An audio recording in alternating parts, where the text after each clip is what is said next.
I've reached my limit. I hate to ask, but, can I crash your place for a few days? I had been kicked out of the family home by my sisters and mom, and now he stood at my doorstep. Seeing Dad, who had always been so strong, talk about reaching his limit, I blamed myself. I'm sorry, Dad.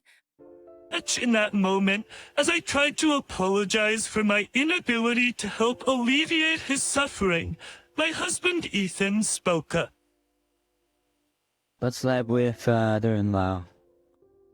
Are you sure? My name is Emily. I'm 26 years old. Ethan and I started dating in college, and we got married 2 years ago. Our days are filled with a fulfilling work-life balance. Ethan is my best supporter, always by my side. I never thought I'd find someone who gives me such confidence, let alone marry them. As the youngest of 3 sisters, I grew up in an environment where I could never go against my mom and my sisters. I was always the last one in line for attention from Mom, and also the lowest in sections conversation among my sisters. Every time I voiced an opinion, sharp words would come flying back at me. Over time, I stopped expressing myself and started to suppress my feelings. I bore the treatment of being treated like a servant by my mom and my sisters without complaining. That you wanted a boy. When I found out you were another girl, I was so disgusted. Grace and Ashley are enough for girls. You're an unwanted child, and yet here you are in this house. If you want to actually here, you have to work. Mom often belittled me like this. Even if you tell me that, how many times have I swallowed my words? The ones I wanted to say back to her. By the time I entered elementary and middle school, I was the cetaceans in charge of most of the household chores, from preparing meals and doing laundry to getting the bath ready. People around me would praise me, saying, "That's impressive," or "You're so responsible." But I only found joy in that at first. "It's a given that you do all these things," Mom would say with no words of thanks or praise. Instead, I was constantly being reprimanded for my cooking or the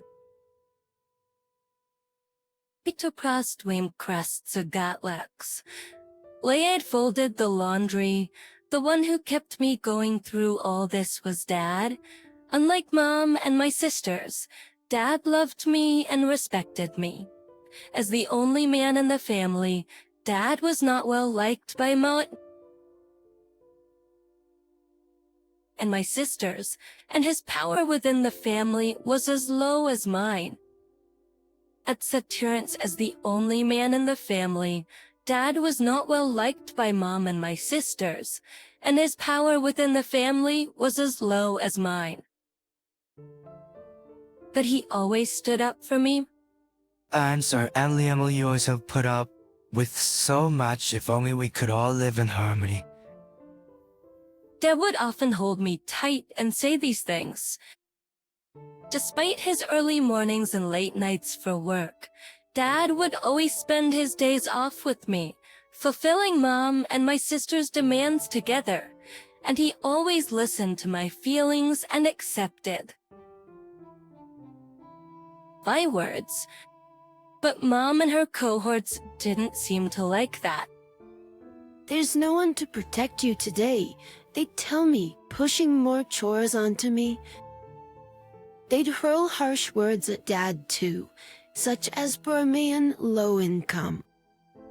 And my sisters would follow their lead, laughing, saying, disgusting. So no matter how much Dad tried to be a pillar of support, I was becoming increasingly frail.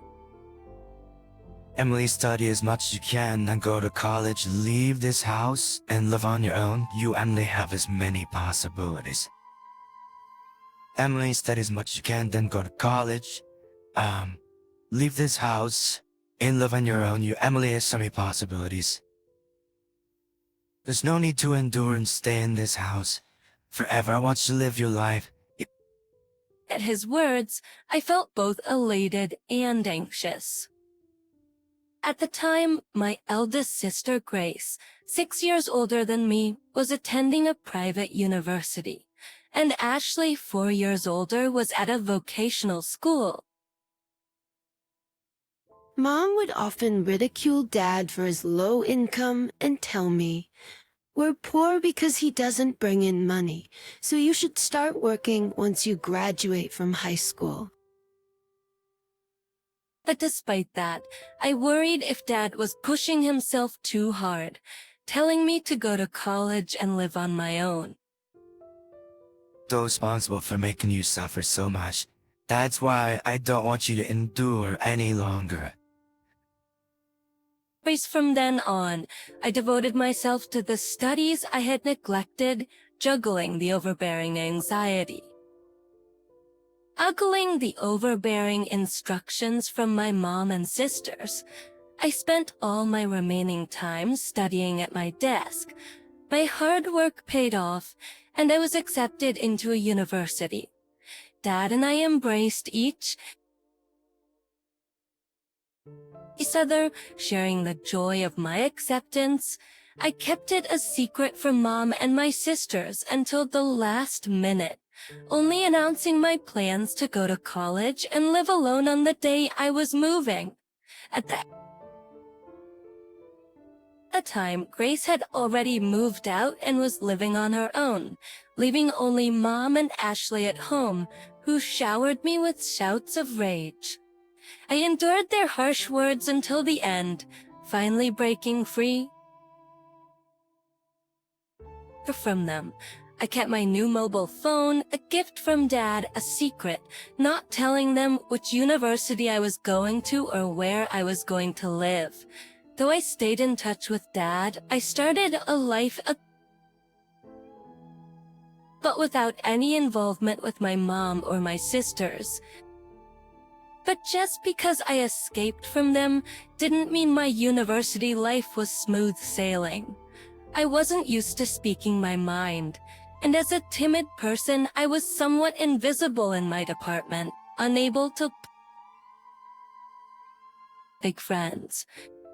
Ethan reached out to me asking, what do you think, Emily? Actually, I was surprised when Ethan, the bright and central figure of the group, spoke to me. I was already uncomfortable speaking in front of people, and being put on the spot by him left me speechless. But Ethan pressed me, saying, "You have thoughts, right? Share them. We won't know unless you say something. A person who's pushy and doesn't consider other people's feelings." I initially thought of Ethan as pushy and inconsiderate. But as time passed, I came to see the kindness in Ethan, how he respected people's opinions. Thanks to Ethan, I started to make friends. Just before long, I found myself drawn to Ethan, and by our 3rd year, our relationship had progressed to dating. When I started dating Ethan, Dad excitedly congratulated us. And when I found a job, Ethan and I decided to move in together. And when we decided to get married, Dad celebrated my happiness as if it was his own. Dad, I'm happy today because of you. Back then, I was powerless and always needed your help, but things have changed. I'm working now and I'm married. I have someone who supports me. So now it's my turn to help you. Please let me know if you're in any trouble. Having learned the importance of expressing my feelings to others since being with Ethan, I was finally able to put into words what I had never been able to tell Dad before. The Dad replied, "Thank you," but until now, 2 years later, Dad never asked me for help. Furthermore, recently, I heard that Grace, who was supposed to be living alone, quit her job and returned to her parents' house. My worry for Dad had only increased. Then one day, the doorbell rang just as I was confiding in Ethan about how worried I was about Dad. December was almost over, and even though it wasn't even 4 p.m., it was already getting dark. Outside, the person shown by the camera was none other than Dad. I rushed to the front door and opened it. Seeing Dad for the first time in 8 years, his cheeks were hollowed out, and there was more white than black in his hair. He looked visibly unwell. He sense. They told me go buy dessert, so I went to the nearby convenience store. But when I came back, the house was locked. I asked them to open up, but they told me not to come back and didn't let me in. I'd left the house without my phone or jacket, but I waited for several hours and they didn't seem to let me in. I might not be able to go back to the house again. Ever since Grace came back, Mom and the others' attitude got even worse. I was feeling at my limits too, and then they did this to me. I don't even have the energy to go back. I think I should look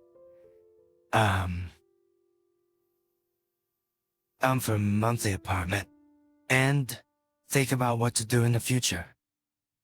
I'm sorry, but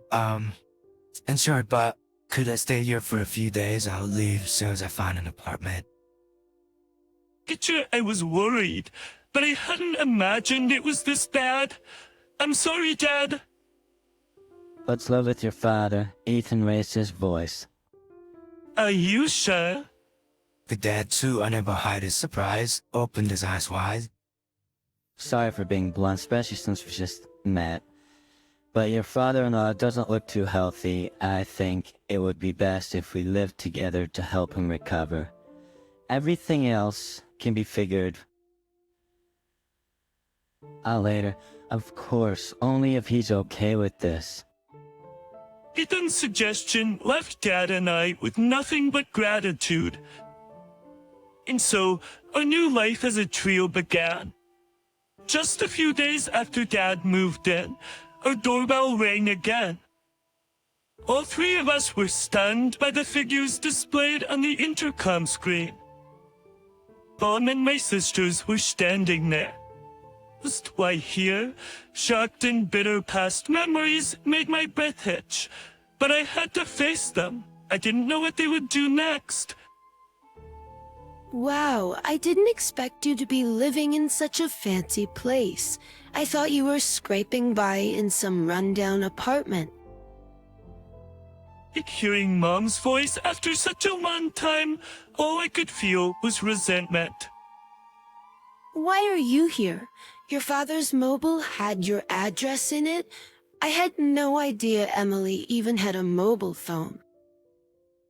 Besides, what is them? Why would you give him your contact info but not us, so you're unknown and the wrong person? Well, never mind. Is your father here? We're having some trouble without him. Seeing her like this, Mom smiled satisfied and spoke again. Even though she said they were in trouble, there were no signs of actual distress. All three of them were smirking. Hulk in trouble, but you're the ones who kicked him out? Fiction, I yelled at Mom and her group.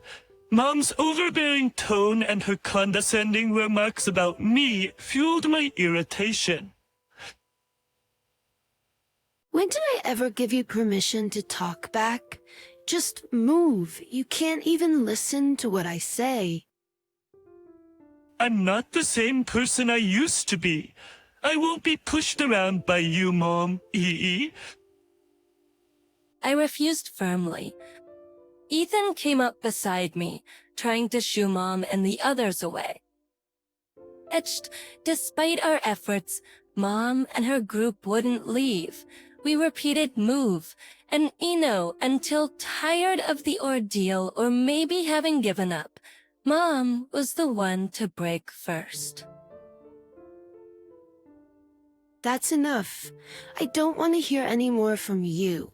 If you won't move, can you at least let us know when the money will be deposited in our account? It's really annoying that all you can do is put money in, and you can't even do that.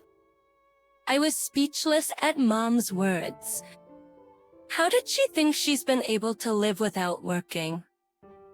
My anger reached its peak.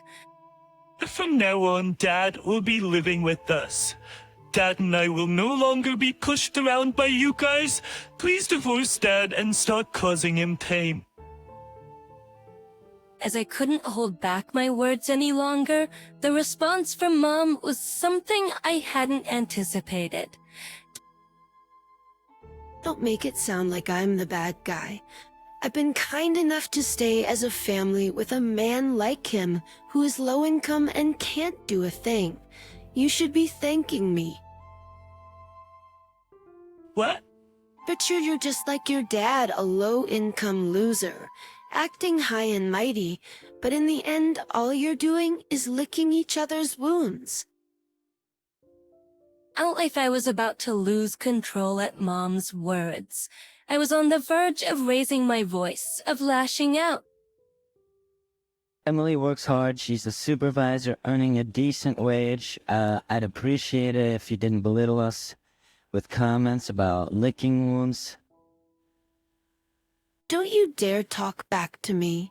You're an outsider, so stay quiet. That's when Mom turned on Ethan. I've heard enough. We can't impose on Emily Ethan anymore. Let's get a divorce. Dad? At Dad's words, my sister's chimed in with that's fine. That's fine. We don't need a creepy guy like you. One voice called out. Emboldened by my sisters, Mom agreed that's fine by me. I was dumbfounded by how quickly things had been resolved, but the peace didn't last long. That was one condition. Hand over that house to me, then I'll give you your divorce. Dad, are you sure? I was shocked, but Dad turned to me and smiled. If that's all it takes to get a divorce, it's a small price to pay. He then turned back to Mom, his face serious. I'll do as you ask. Leave for today. I'll come over tomorrow. With that, Dad sent Mom and my sisters home. They continued to belittle me until the end, but I didn't care. I felt guilty for pushing for a divorce and causing Dad to lose his home. But, the dad pat on my shoulders. It's not your fault, Lee. In fact, I'm glad you spoke up. The next day, Dad went back home one last time with the divorce papers. He made Mom fill out the divorce application, handled some paperwork, and packed his belongings. When Dad came back from our family home, he looked somehow lighter. It was sad to see the house go to Mom and my sisters, but if Dad felt relieved, I was okay with it. A few months later, Dad told me what had happened to Mom and my sisters. I'd taken the family home as part of the divorce settlement and planned to live lavishly by selling it. However, the house was old, and the location wasn't great. They couldn't sell the house or land for much, and demolition costs ate into the proceeds. In the end, they were left with almost nothing. Now, without a home or savings, Mom didn't work. Neither did Grace or Ashley have stable jobs.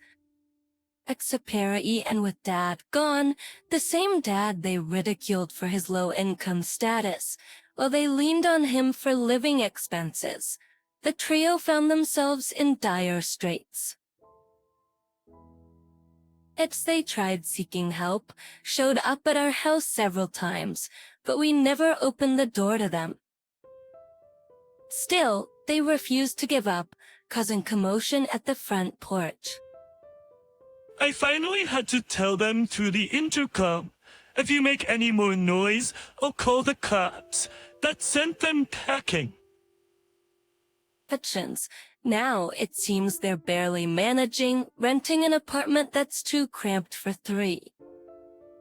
Even Mom, who never worked before, was seemingly forced to get a job. Despite all the times they made fun of Dad and I as a trio, they can't help but find someone else to target. It seems they're destined to lead lives filled with both physical and emotional poverty. Meanwhile, our lives have taken the polar opposite direction. Trajectories. Yet despite their mockery about Dad being low income, he had actually been trading stocks for years, amassing a fortune. We only learned about this after the divorce was finalized.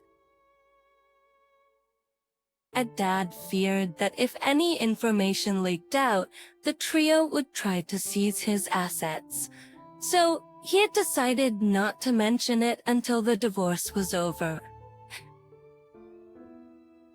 That's probably why he didn't mind giving up the family home. Now, we're living comfortably in a new house that Dad built with his wealth. He quit his job to focus on his stocks. My husband and I have jobs too, so we're not struggling financially. We support each other while each maintaining our own financial independence. We hope to build a loving family that we couldn't have when we were young from here on out. A Cockbrine family and I, we are really close-knit.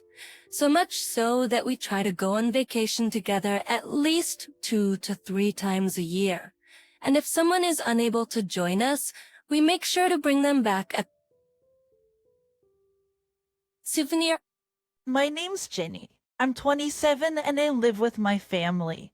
My dad is usually away due to his busy work schedule.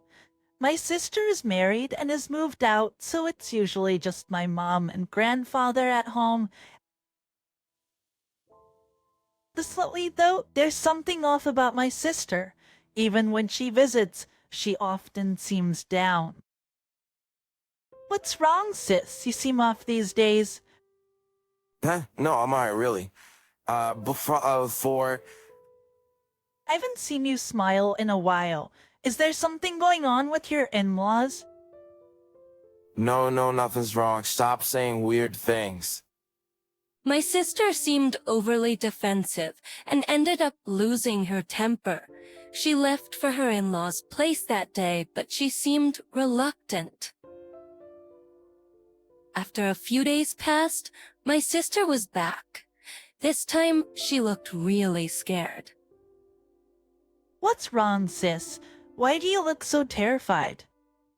I'm terrified. But you're trembling. What happened? No, nothing. It's just a bit cold. Equally, I was quite concerned seeing my sister in this unusual state. Shortly after, someone came to our house. It was Sean, my sister's husband. Oh, you were here, huh? We were worried. Well, Sean, sorry for the inconvenience. She got a bit homesick, it seems. Let's go home, Rachel. And she left with Sean. There was an air of desperation about her. Mom, don't you think there's something off about my sister? You thought so too. She looked really scared when she saw Sean. I thought the same. I was worried. Do you think she's being mistreated at her in-laws' place? With that thought, one day, I decided to visit her in-laws' place. It's been a while, Jenny. What brings you here? Well, my sister has been acting strange, so I was wondering if everything was all right here. Everything's fine here. There's nothing unusual. Really, if you say so. We were chatting at the entrance when I heard a loud noise from the living room. What's happening? I asked. What's that noise? I don't know anyway. I'm busy today. You should head back. Wait a minute. Why won't you let me in? You're already in the doorway, aren't you? That's not what I meant. Layla flatly refused to let me inside the house. Eventually, I was turned away and couldn't check on my sister. However, a few days later, a shocking incident occurred. My sister returned home crying. "What's wrong, sis? Are you okay? What happened?" I asked. All she did was cry. She couldn't tell me what had happened. Oh, sister. Upon closer inspection, I noticed several bruises on her body. It seemed like she'd been harmed by Layla and Sean. This is awful. How could they do something like this? Ipsily, I held my sister tightly as we cried together. But it seemed she had something even more troubling on her mind than her own well-being, the baby. Our baby, my sister already has a child, but the little one is still an infant, unable to do anything by himself. She had come here, but there was no sign of the baby with her. "Sis, where's the baby? What happened to the baby?" I asked. She answered through her tears. Oh, the baby. They hurt our baby.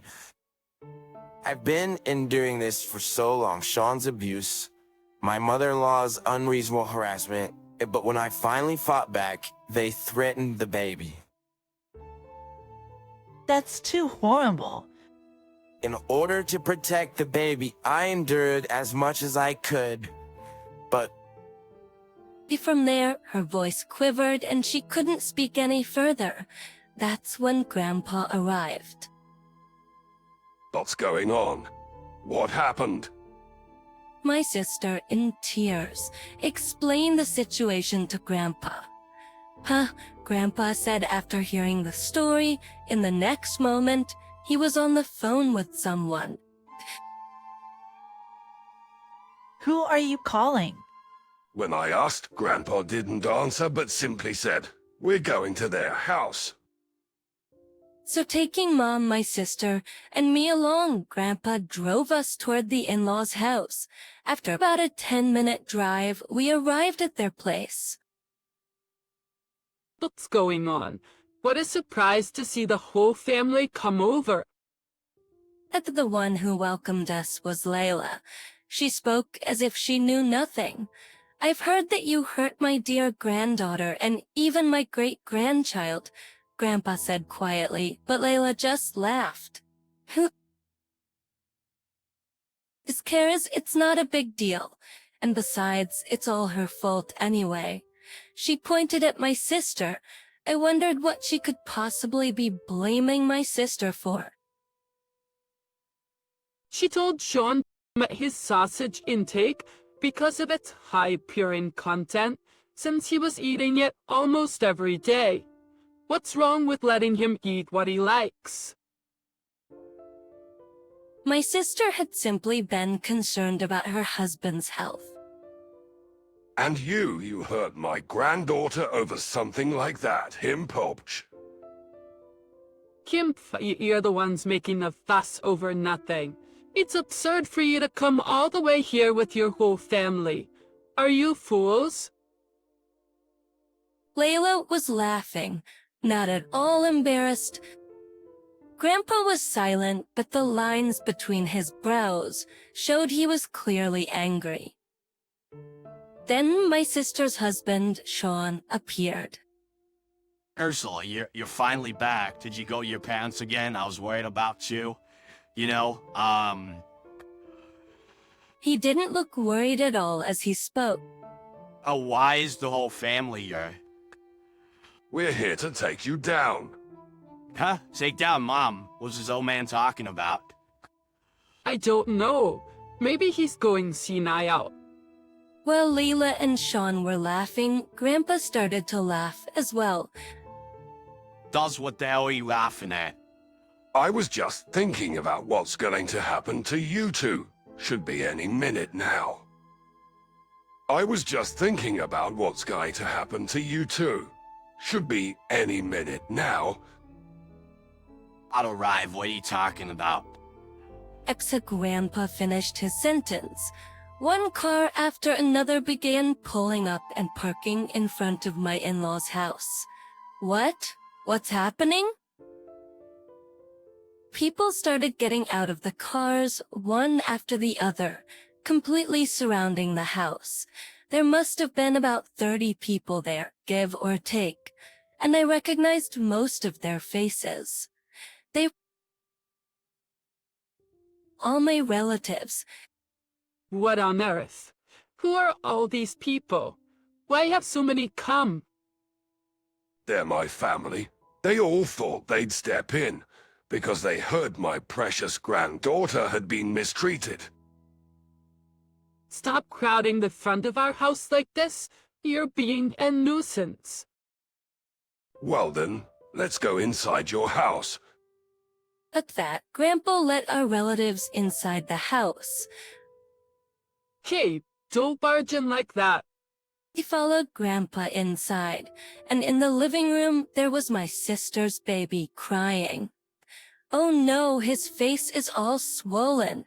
My sister quickly picked up the baby. Could it be they've been hurting the baby? Ever since my sister left, that would be a major problem. Oh no, his face is all swollen. And Sephiroth, according to Layla, the baby wouldn't stop crying, so they had no choice but to hit him. Normally, you don't hit a child just because they won't stop crying. Layla and Sean are not right in the head. I can't forgive this. How dare you do this to my family? Some of our relatives are police officers, so it's possible to take you in on assault charges. Wait, you have police officers, but doesn't this fall under civil matters? Not necessarily if there's evidence of assault. Was when Grandpa checked with the relatives. They agreed. After what they did to my sister and the baby, I won't be satisfied until they're taken away by the police. But Layla and Sean were still making feeble excuses. There's no need to push this hard. We just need to ensure this doesn't happen again. It's cruel to be so angry over this. It's not my fault. We were living peacefully, and then this happens because of her. Layla's voice trembled as she said this. It seemed she realized the severity of the situation. Hey, Rocco, say something too. We didn't do anything wrong, did we? You're just a low-raw family. Even Sean started to make a pathetic excuse. My sister just looked down in silence. Hey, say something, Rocco. We're married, right? Help me out here. Sean yelled at my sister. Grandpa immediately shielded my sister and yelled at Sean. How dare you talk to my granddaughter like that? But Rachel are married. You can't just meddle in a couple's issues like this. It's not right. Grandpa didn't flinch. He just kept confronting Sean. Enough is enough.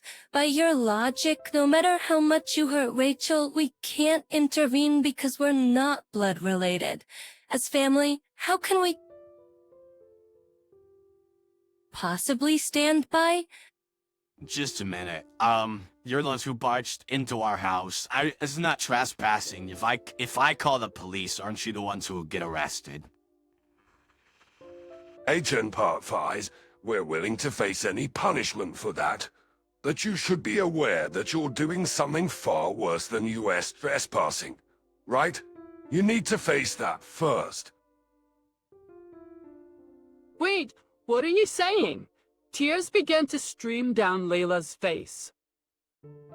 Suddenly, Layla stormed into the crowd of relatives. "Hey, what do you think you're doing?" As Grandpa tried to stop her, Layla had already lunged at my sister. I've been with you, Teria. What were you thinking, calling all these people over? You're causing us problems? Go home. Layla was shaking my sister by her shoulders. "Fix this. Fix this right now. Stop it. Let go." How throwing a fragile woman like that? How cruel could this be considered assault? If I called the police, aren't you the ones who would get arrested? We're willing to face any punishment for that, but you should be aware that you're doing something far worse than US trespassing, right? You need to face that first. It happens because of her. You might have been living in peace, but Rachel wasn't. It seems you've been quite cruel to her. Even to your own great-grandchild. How can you be so shameless? Even to your own great-grandchild. How can you be so shameless? You've been silent this whole time. It's your fault all of this is happening. Layla continued to yell at my sister.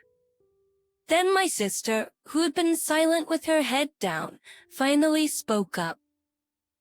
Listen, mother-in-law, I don't want to live in this house anymore. I don't want to live in this house anymore. What? What are you talking about?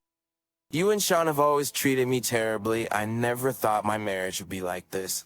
I want a divorce. Haitian, a divorce? What are you saying? All of a sudden, Racco. My sister must have been holding back for a long time. To protect her child, she sacrificed herself. But with the support of Grandpa and Mom, she seemed to find her courage. She declared her intention to divorce Son with a steely gaze. Bien. You're definitely my granddaughter. When you decide to act, you really act. Grandpa was impressed by my sister's strong stance. This isn't the time for this conversation. I won't allow a divorce with Sean. I need a servant too. If you're saying you'll divorce, you need to pay Sean compensation. Why would there be any need for compensation? Hold on, that's out of line. Grandpa quickly stepped back into the conversation. It's rather you who've been the bother, isn't it? You've treated Rachel and my great-granddaughter horribly. You should be the ones paying damages in the divorce. What? You even have lawyers? Mom, what are we going to do in this situation? Should we apologize? Fool, what are you talking about? We don't need enough an apology will be accepted. But if the company finds out we're getting divorced, it will become awkward at work. Work? Grandpa seemed to remember something when he heard that. Come to think of it, I felt like I'd heard of Rachel's husband's company somewhere. I remember now. You work for the company run by my relatives. But you have relatives there too. Ping Parson, there are plenty of punishments waiting for you. But your trespassing isn't the worst of your crimes, is it? We'll need to address that first. I had not just divorced, but fired. Fired, not just divorced, but fired. Don't joke around. I absolutely won't allow that. Do you think saying you don't want to will get you off the hook? Reflect on what you've done. Come on, do something. I'm gonna get fired. I'm going to get fired. You people, this is just outrageous. It's unfair, piling up on us like this. Who was the one doing outrageous things first? All I've been doing is protecting my adorable granddaughter. Grandpa's eyes were stern as he glared at Layla and Sean. They were so frightened they couldn't even retort.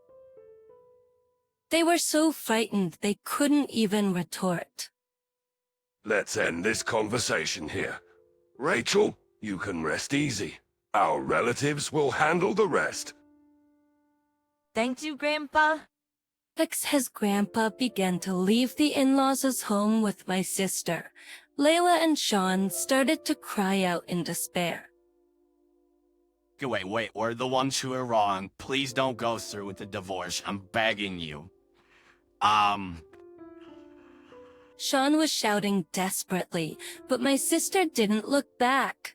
She got into Grandpa's car and they drove away. You should give up.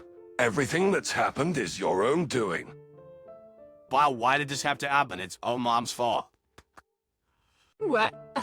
I'm not the one at fault here. You are. I just say. Sean and Layla kept arguing until they were out of sight.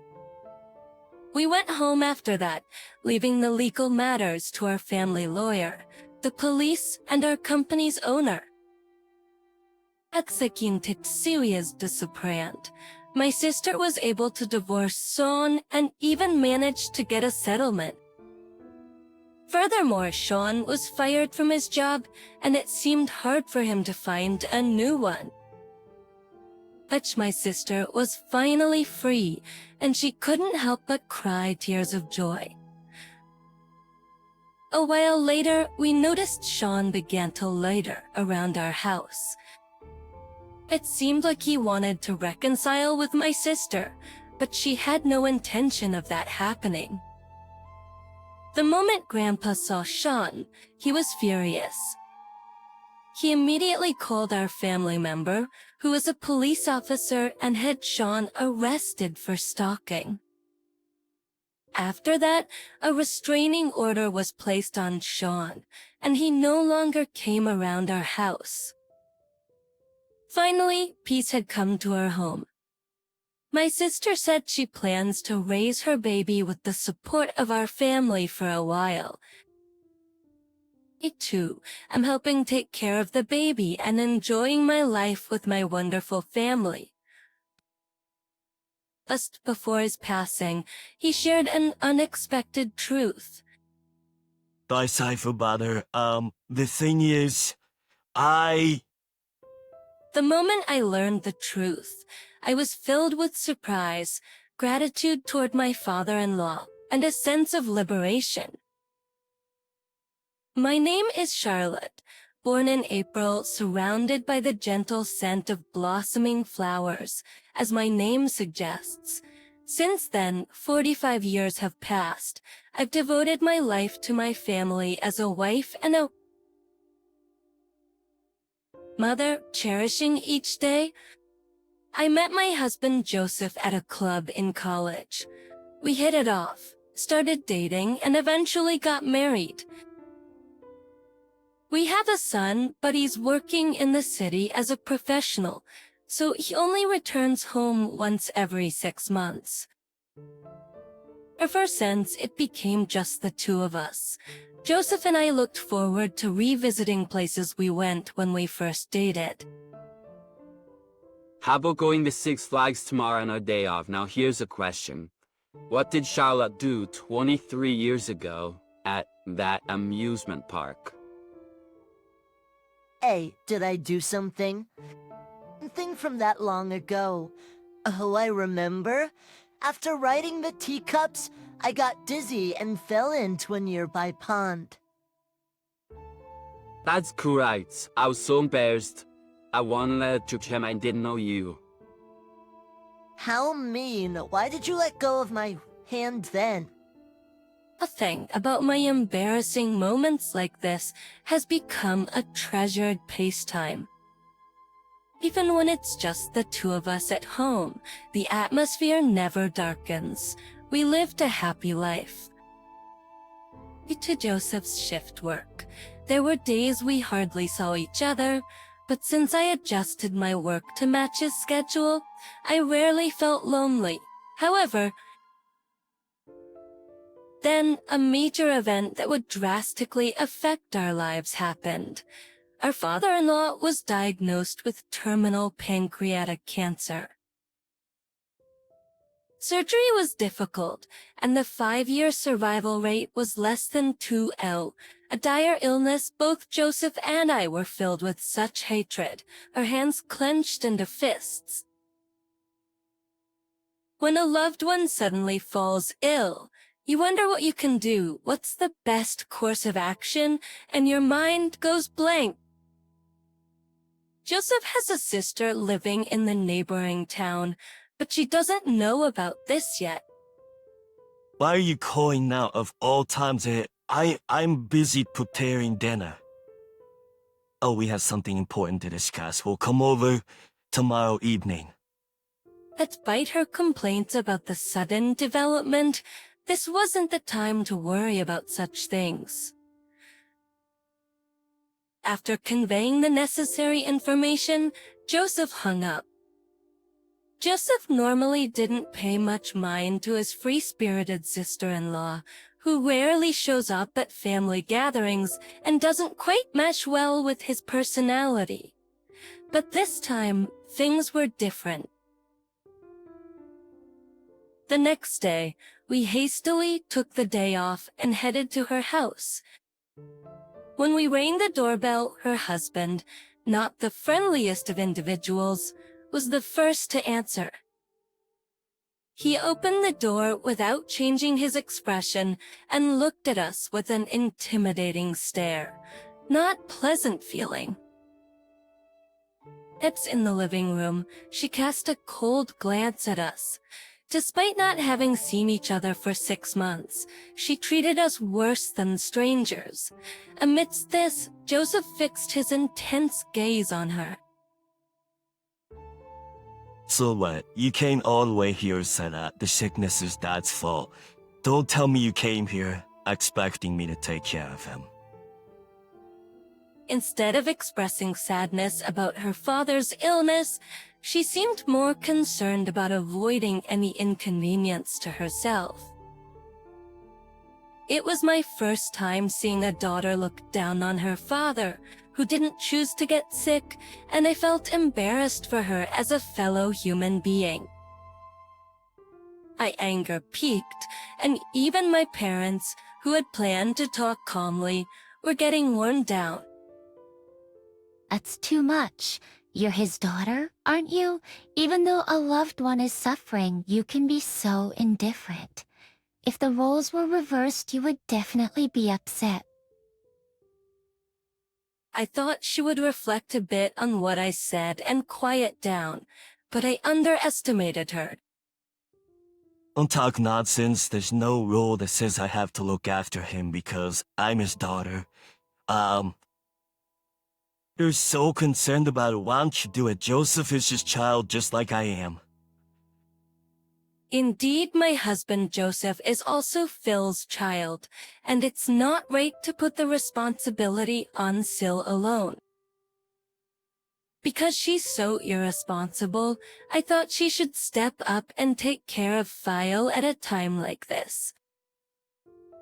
But people like her are good at justifying their behavior. But what she said wasn't wrong, and I figured it was futile to argue any further, so I dropped it. Although we were reluctant to leave Phil to Sil, who clearly didn't want to deal with this, we as a working couple didn't have the time, unlike Sil, who was a housewife. As if had to quit his job, it would be better for our finances if I quit mine, but I found fulfillment in my current job. By the way, Charlotte, people else you have a nursing certification, don't you? You know, more than amateur like me. I think you should be the one to take care of him. It's reassuring for, the patient to have a professional take care of them, isn't it? I had worked as a CNA in a nursing home 15 years ago, having earned a nursing certification so that I could take care of my parents if something happened, since I'm an only child. Knowing it would be futile to pursue Seal any further, we decided to go home and think things over. I'm sorry, you are such an unfeeling and troublesome sister-in-law. She's not the type to reflect on herself, even if I said something so I couldn't say anything. No, it's okay. I knew that no matter what you said, it wouldn't change anything. It's not your fault, Joseph. What should we do? I can tell you love your job, and I feel bad taking that away from you just because my dad got sick, but... Even in a situation like this, it made me happy to see Joseph thinking so much about me. But unlike Sile, I'm not heartless. I wanted to cherish every minute of Phil's life. It's okay. Don't worry about me. I can figure out my job situation later. The most important thing is I met you thanks to your dad, so I want to express my gratitude. Holding Joseph's hand, I saw his eyes welling up with regret. Let's face this together. Seeing Joseph's expression lighten a bit, I geared up to tackle the bigger problem. The biggest issue here is money, isn't it? While chatting with Joseph, it turned out that my father-in-law had only signed up for the cheapest insurance available. This meant that the guaranteed expenses would be minimal, and we'd have to pay out of pocket for necessities. Well, his daughters definitely won't offer to chip in.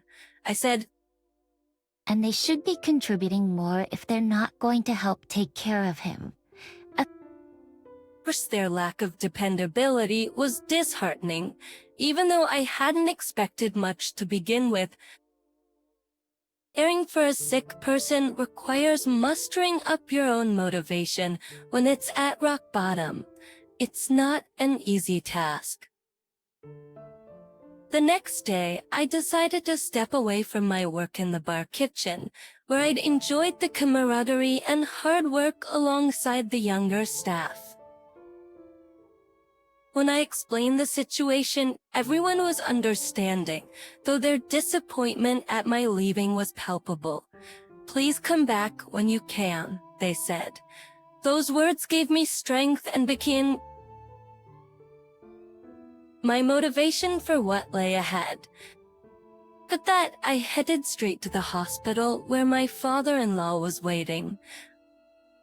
Arriving at the hospital, I saw my father-in-law from behind, quietly facing away from the entrance.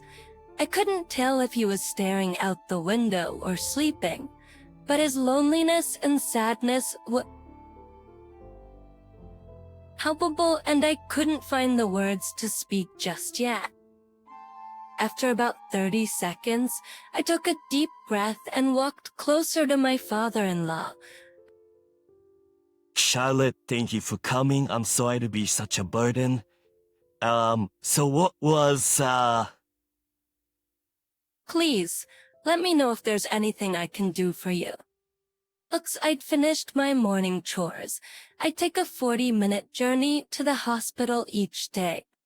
I'd always driven to work, but now I opted for the bus to maximize my time with my father-in-law, even if it meant cutting into my sleep. The bus rides were soothing, providing a brief respite and rejuvenation for the challenging days ahead. As I watched my father-in-law's vitality diminish day by day, I devoted my heart and energy to making him comfortable. The medical procedures, including IVs and medication, were necessary but not simple. Unlike a routine IV for a cold, a catheter had to be placed near his heart via a surgical incision below his collarbone. The sight was distressing, but it was the best we could do for my father-in-law, who wasn't a candidate for surgery. Gil loved karaoke and had even won local competitions with his amazing voice. He used to practice daily by singing along to his CD player, but his hospitalization had put an end to that, putting him to keep his passion for music alive.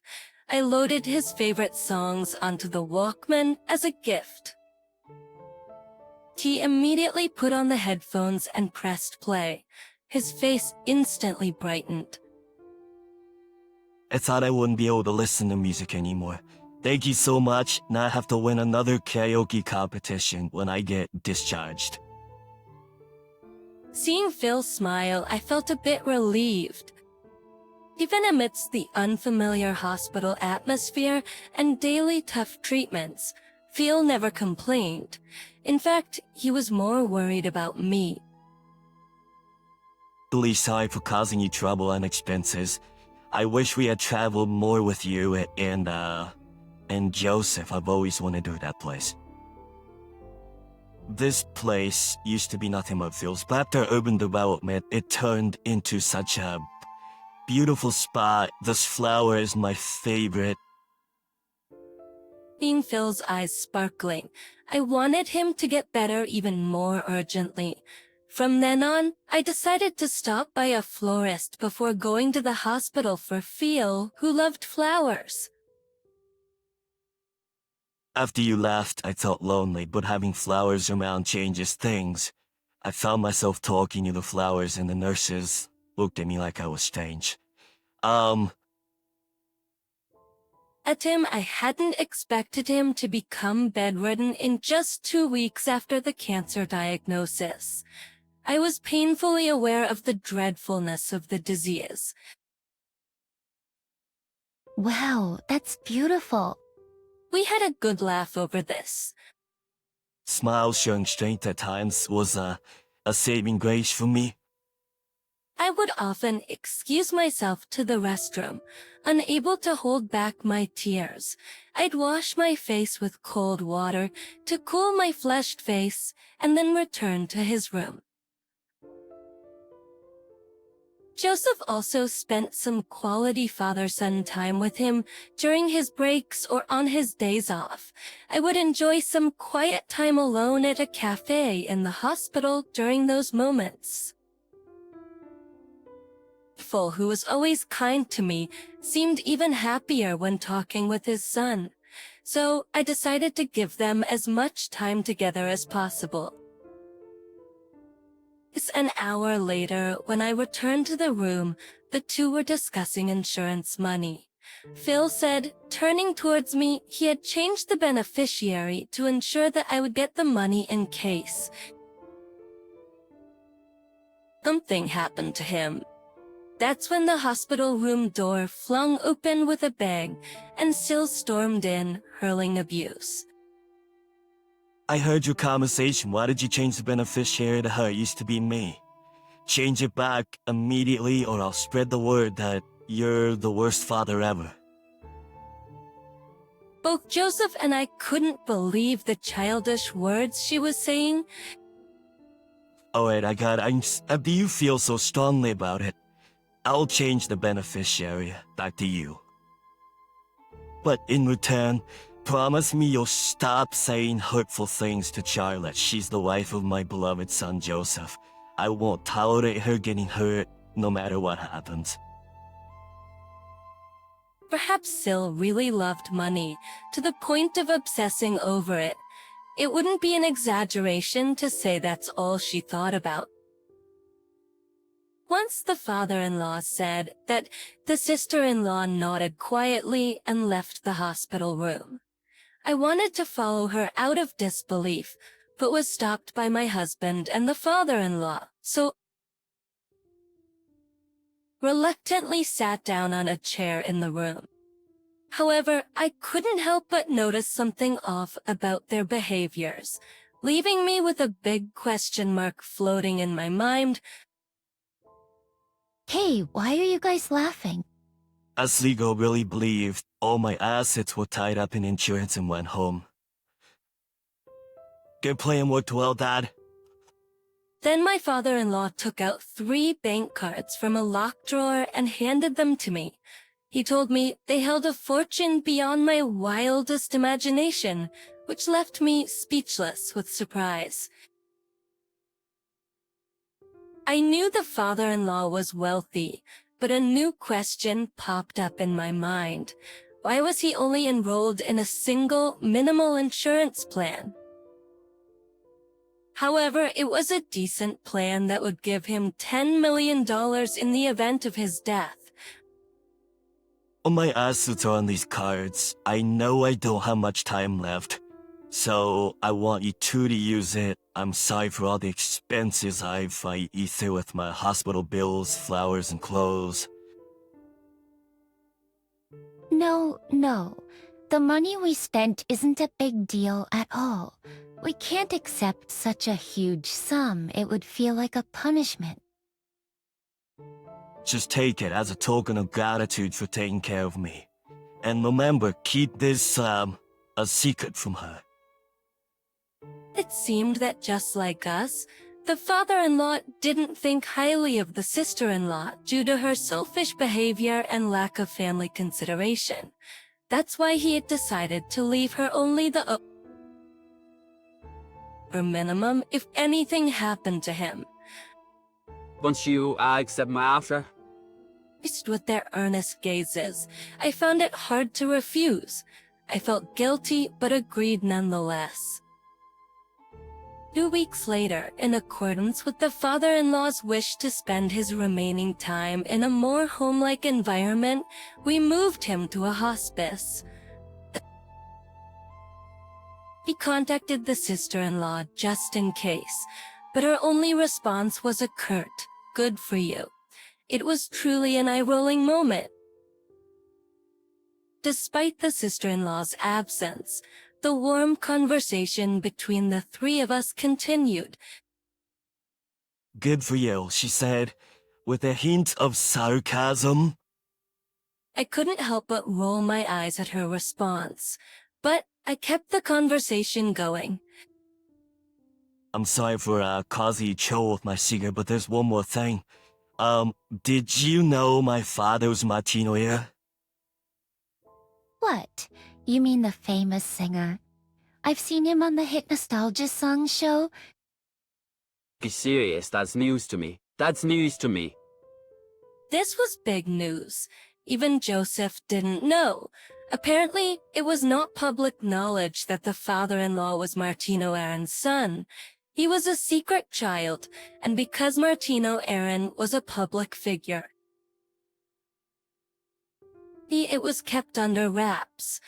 However, Martino Aaron apparently doted on the father-in-law behind the scenes and shared his wealth with him before he passed away. Cousin Deja knows.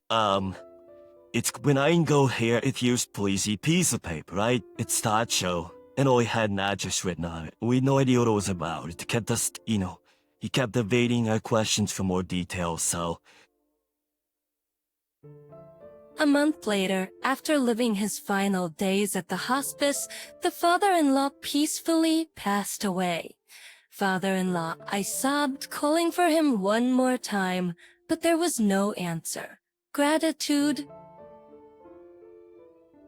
welled up in me for how he had always treated me like his own daughter, and tears streamed down my face like a waterfall. As we stood by father-in-law's side, leaning on Joseph for support, we watched the doctor and nurses do their work. At the funeral, sister-in-law arrived and began crying loudly, a stark contrast to the attitude she had shown us previously. She was talking to the attendees as though she cared deeply for her father. Big start toasters. I wanted to tell everyone that all she wanted was money, but doing so wouldn't make father-in-law happy.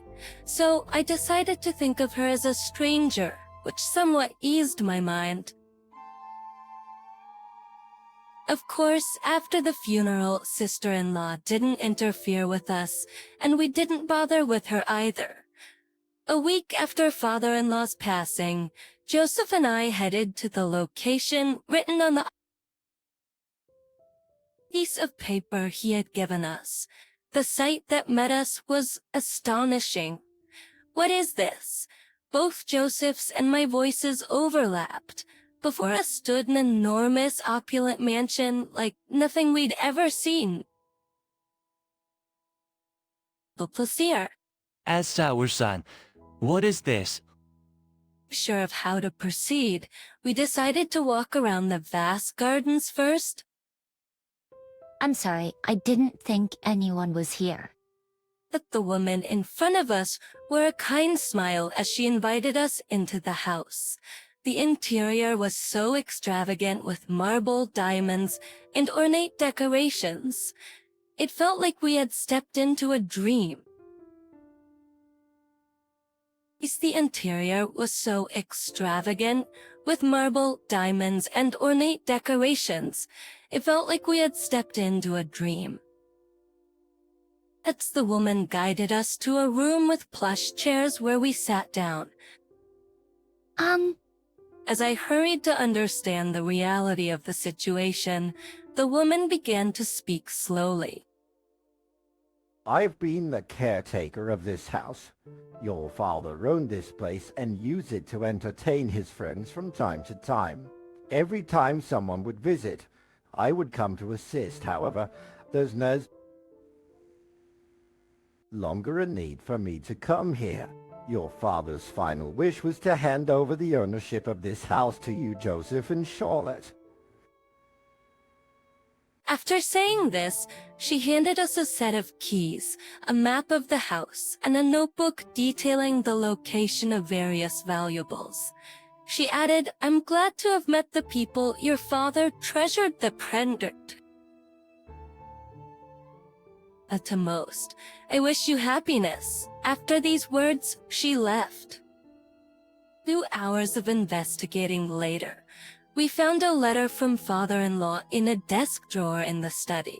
The letter stated that we could live in or sell the house as we wished.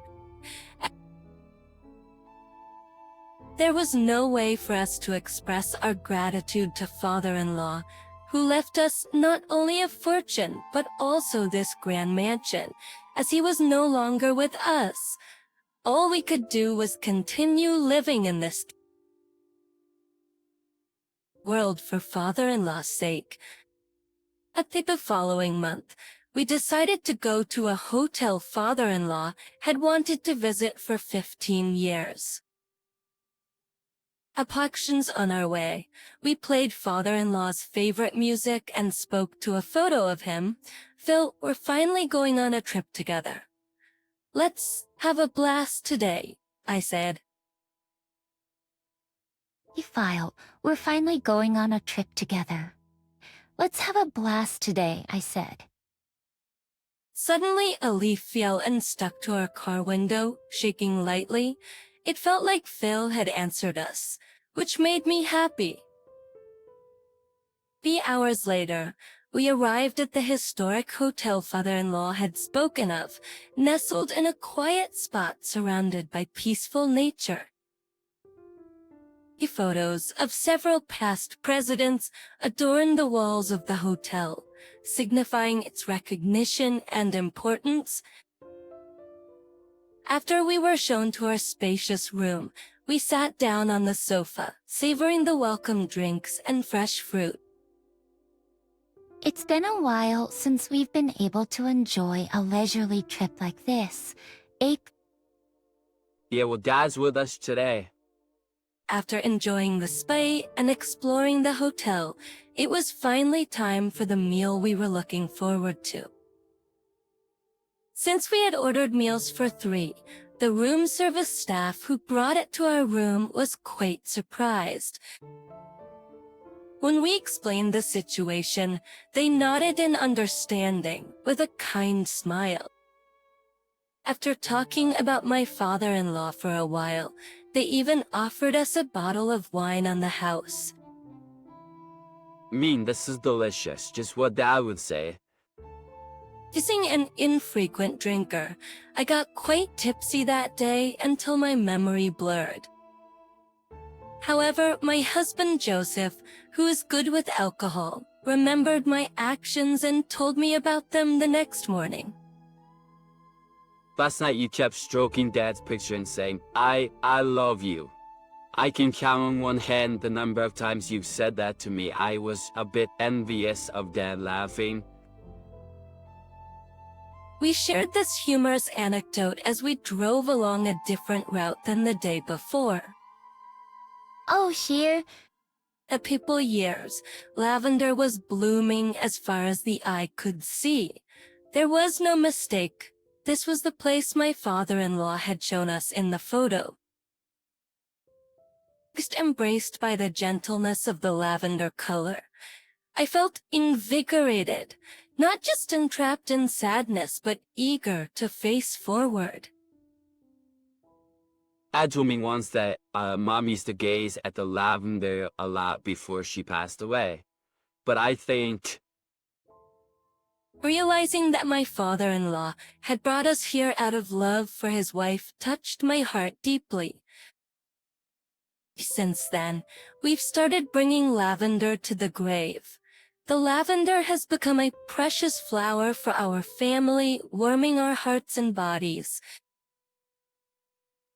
Once we returned to our normal lives, we started spending our weekends in the luxurious house my father-in-law left us. Thanks to this, every week felt like a vacation. My love for Joseph deepened, and my gratitude to my father-in-law overflowed. I can't count how many times I wet my clothes with tears of joy. Fast forward a month later. It was a weekday around 7 p.m. After Joseph came home and took a bath, I was preparing dinner when the doorbell rang.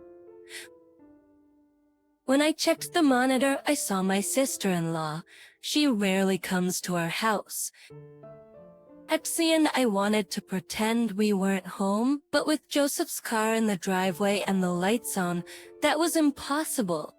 As I was hesitating, the impatient sister-in-law began to pound on the door.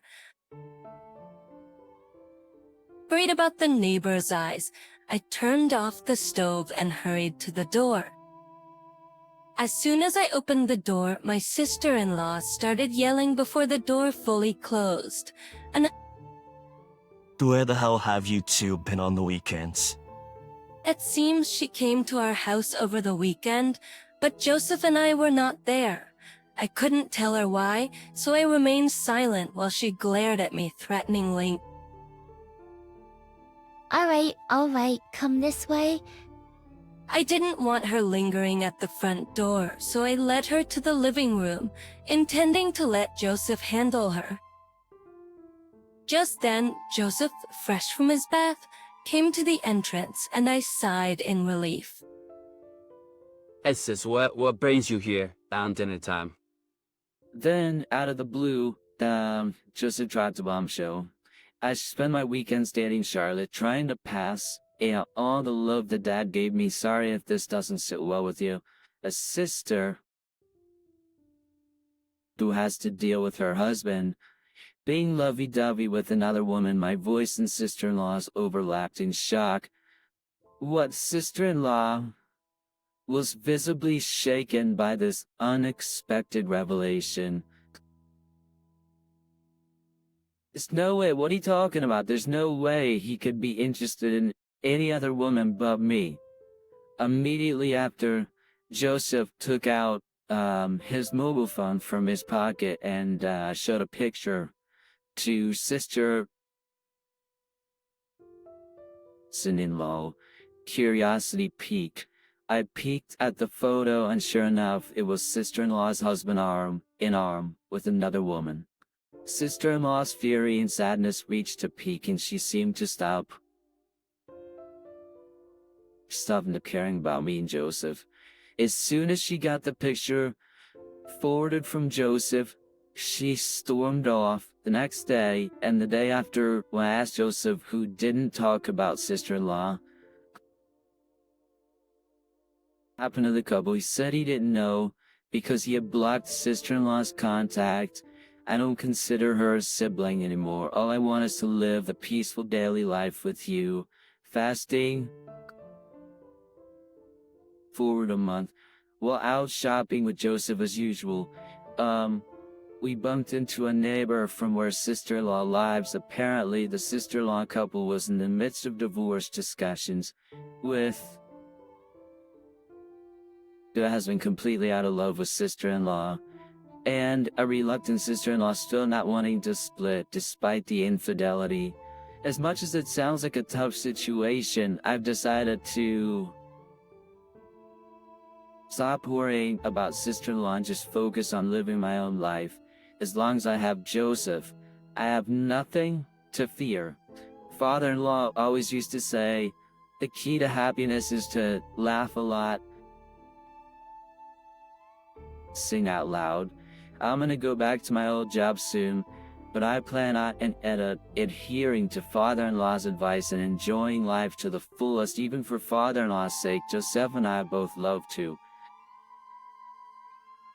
sing at the nest though, and we've promised to participate in a karaoke competition together. Our goal to make it to the same podium that father-in-law did, to reach the top as we let our singing voices resonate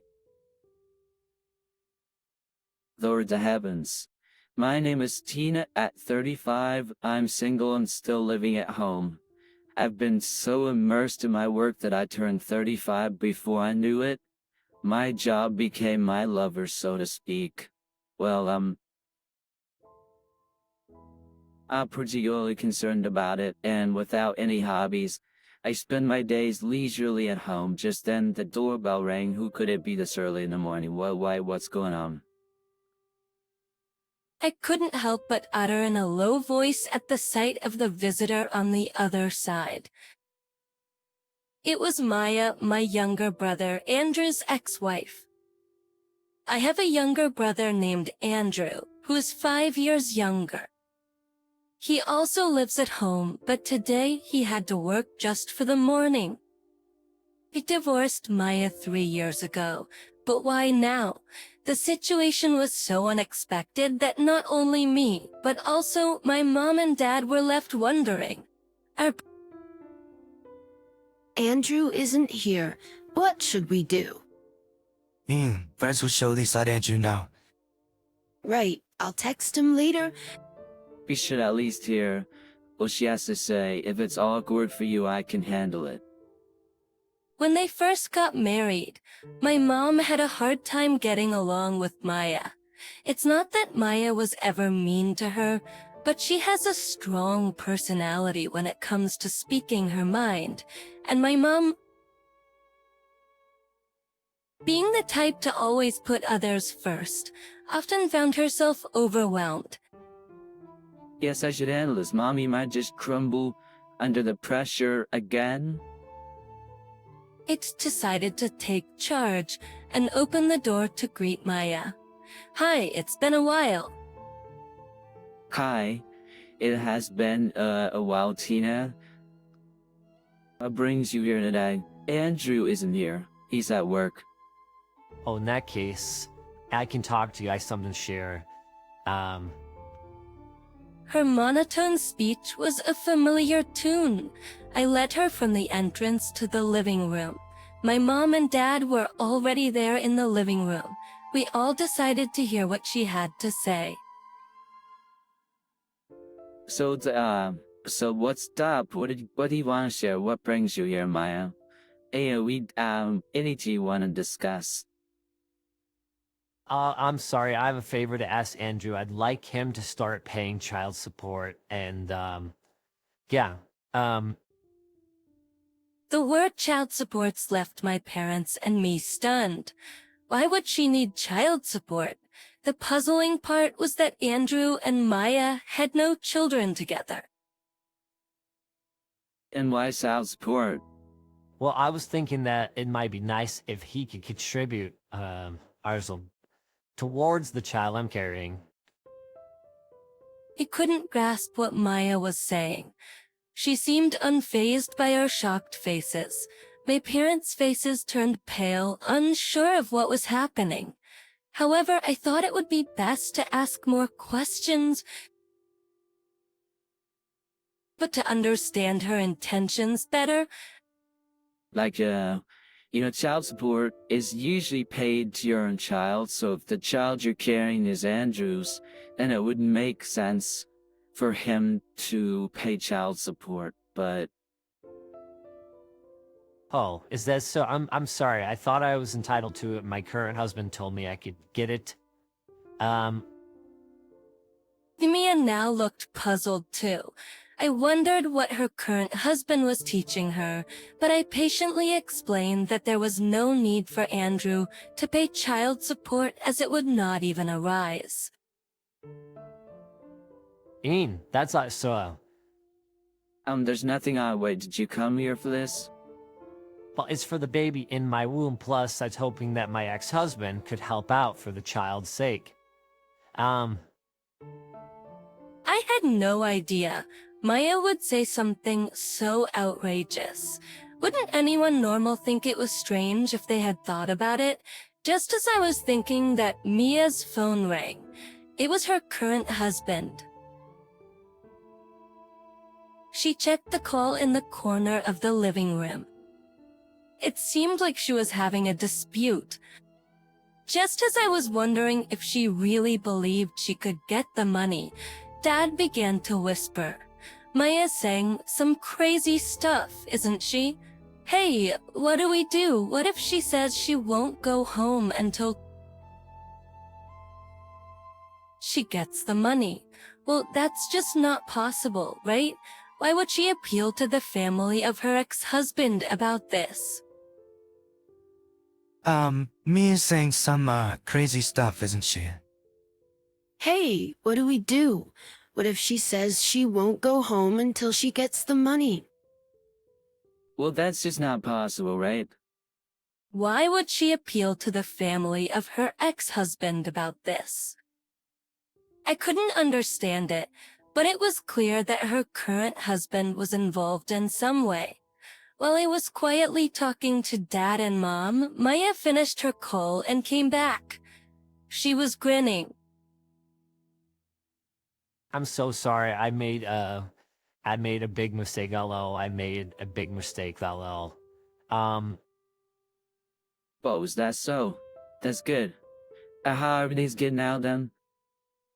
It wasn't child support. And Mullimai from the divorce trial, that you was my current husband, is the type to take anything he can get. Actually, we only got remarried about a year ago. But before we got married, we talked about my divorce of Andrew. And he said you didn't get the alimony from the divorce trial. Hold on. So the reason for divorce is because of Andrew? Well, I suppose so. I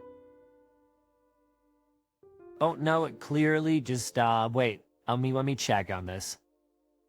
I immediately went from the living room to the bedroom, grabbed my phone, and contacted Andrew. I texted him saying, "Did you cheat?" And he immediately called me.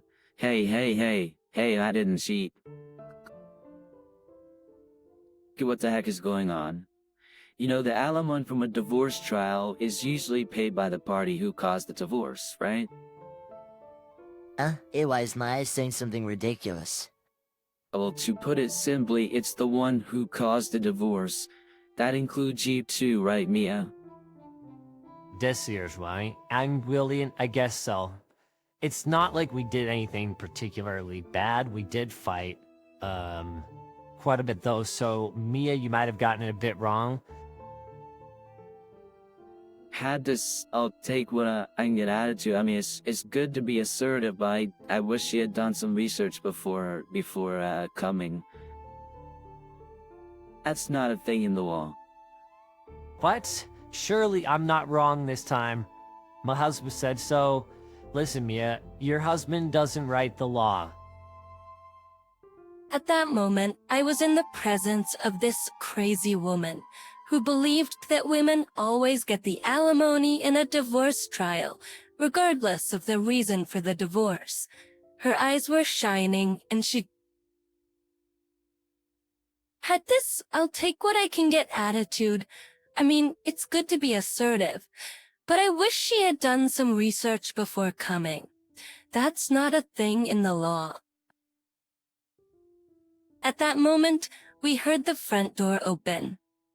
Andrew had rushed back from work, his face flushed. Hey, what are you doing here? So it's you, Andrew. I didn't need to see you, Golf, it's you, Andrew. I didn't need to see you,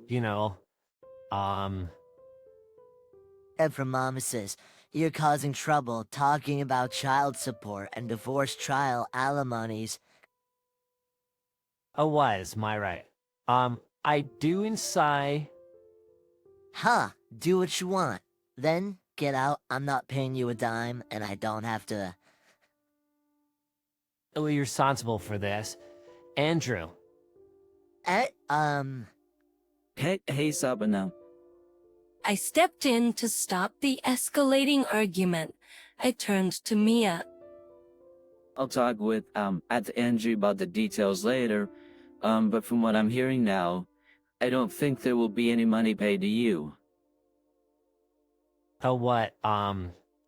What's that? You look it up. Anyway, please just leave for now. When I said that, Mia made a sound of annoyance, slammed the door, and left. Out to the saddles, yo. About 20 to 30 minutes later, I asked Andrew what prompted him to divorce the dop. With her attitude, the stress was just building up. That's why we divorced. She seemed perfectly fine with it. Maybe it's better to say our values differed. Anyway, I didn't do anything during our marriage to warrant an alimony in the divorce trial, insisting strongly. However, later that evening, a loud crash suddenly echoed from outside. Startled, I stepped out the front door, only to see a car speeding off. To my horror, a part of our flower bed by the front door had been destroyed. It's her. It has to be Mia. This is the kind of ridiculous behavior that made me despise her. Well, you mean, has something like this happened before? But during their marriage, Andrew had his fair share of issues with Mia beyond just personality clashes. Mia was always stirring up trouble in the neighborhood, which often led to Andrew apologizing on her behalf. She also had a spendthrift nature and thought that being a wife meant constantly looking. Good spending their savings on beauty treatments and luxury brands. Andrew had to deal with these recurring issues. Oh, it seems like this could fall under alimony. Moni, during the divorce proceedings, don't you think?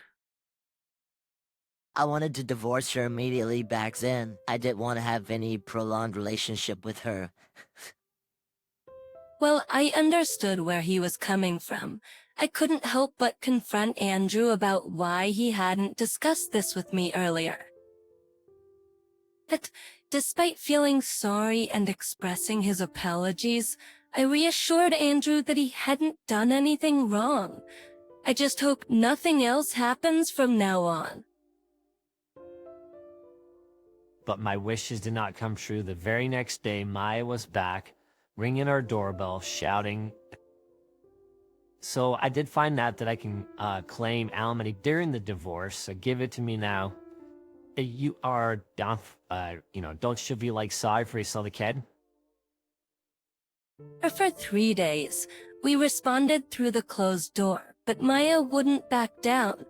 Then, presumably, her current husband started parking his car in front of our house, destroying something with a hammer he brought from their home, and then leaving.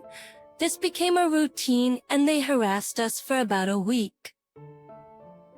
I wonder if we should report this to the police. Oh, sorry, I have some work to do. I need to go in my room.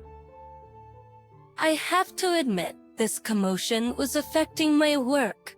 I work from home doing web-related services. Although my work is primarily remote, the constant doorbell ringing had interrupted an important line meeting. Hey, Natty, I just finished up here. Good work. Seems like you're having a tough time. Have you reported to the police? Good work. Seems like you're having a tough time. Have you reported it to the police? As my parents don't want to escalate the situation, but I think they're reaching their limits. Italy is my boss at the company. She's a successful woman, married with a child, a true supermom, balancing work and child rearing. Her son recently got married and she seemed genuinely happy. You should probably report it. If you let it continue, it could become a big problem. You might be right. It's Pinot week. And if this continues, it's going to affect my work. But my God, but really, it's a small world, isn't it strange? People are surprisingly close at hand. So, do you think we do them like that, T. Natalie? Someone says, a lie money divorce cases. John Money Dora says, should always go to the woman. Actually, I do. It's my son's wife. Gurley and I had a good laugh at that, but then Natalie's face suddenly turned serious.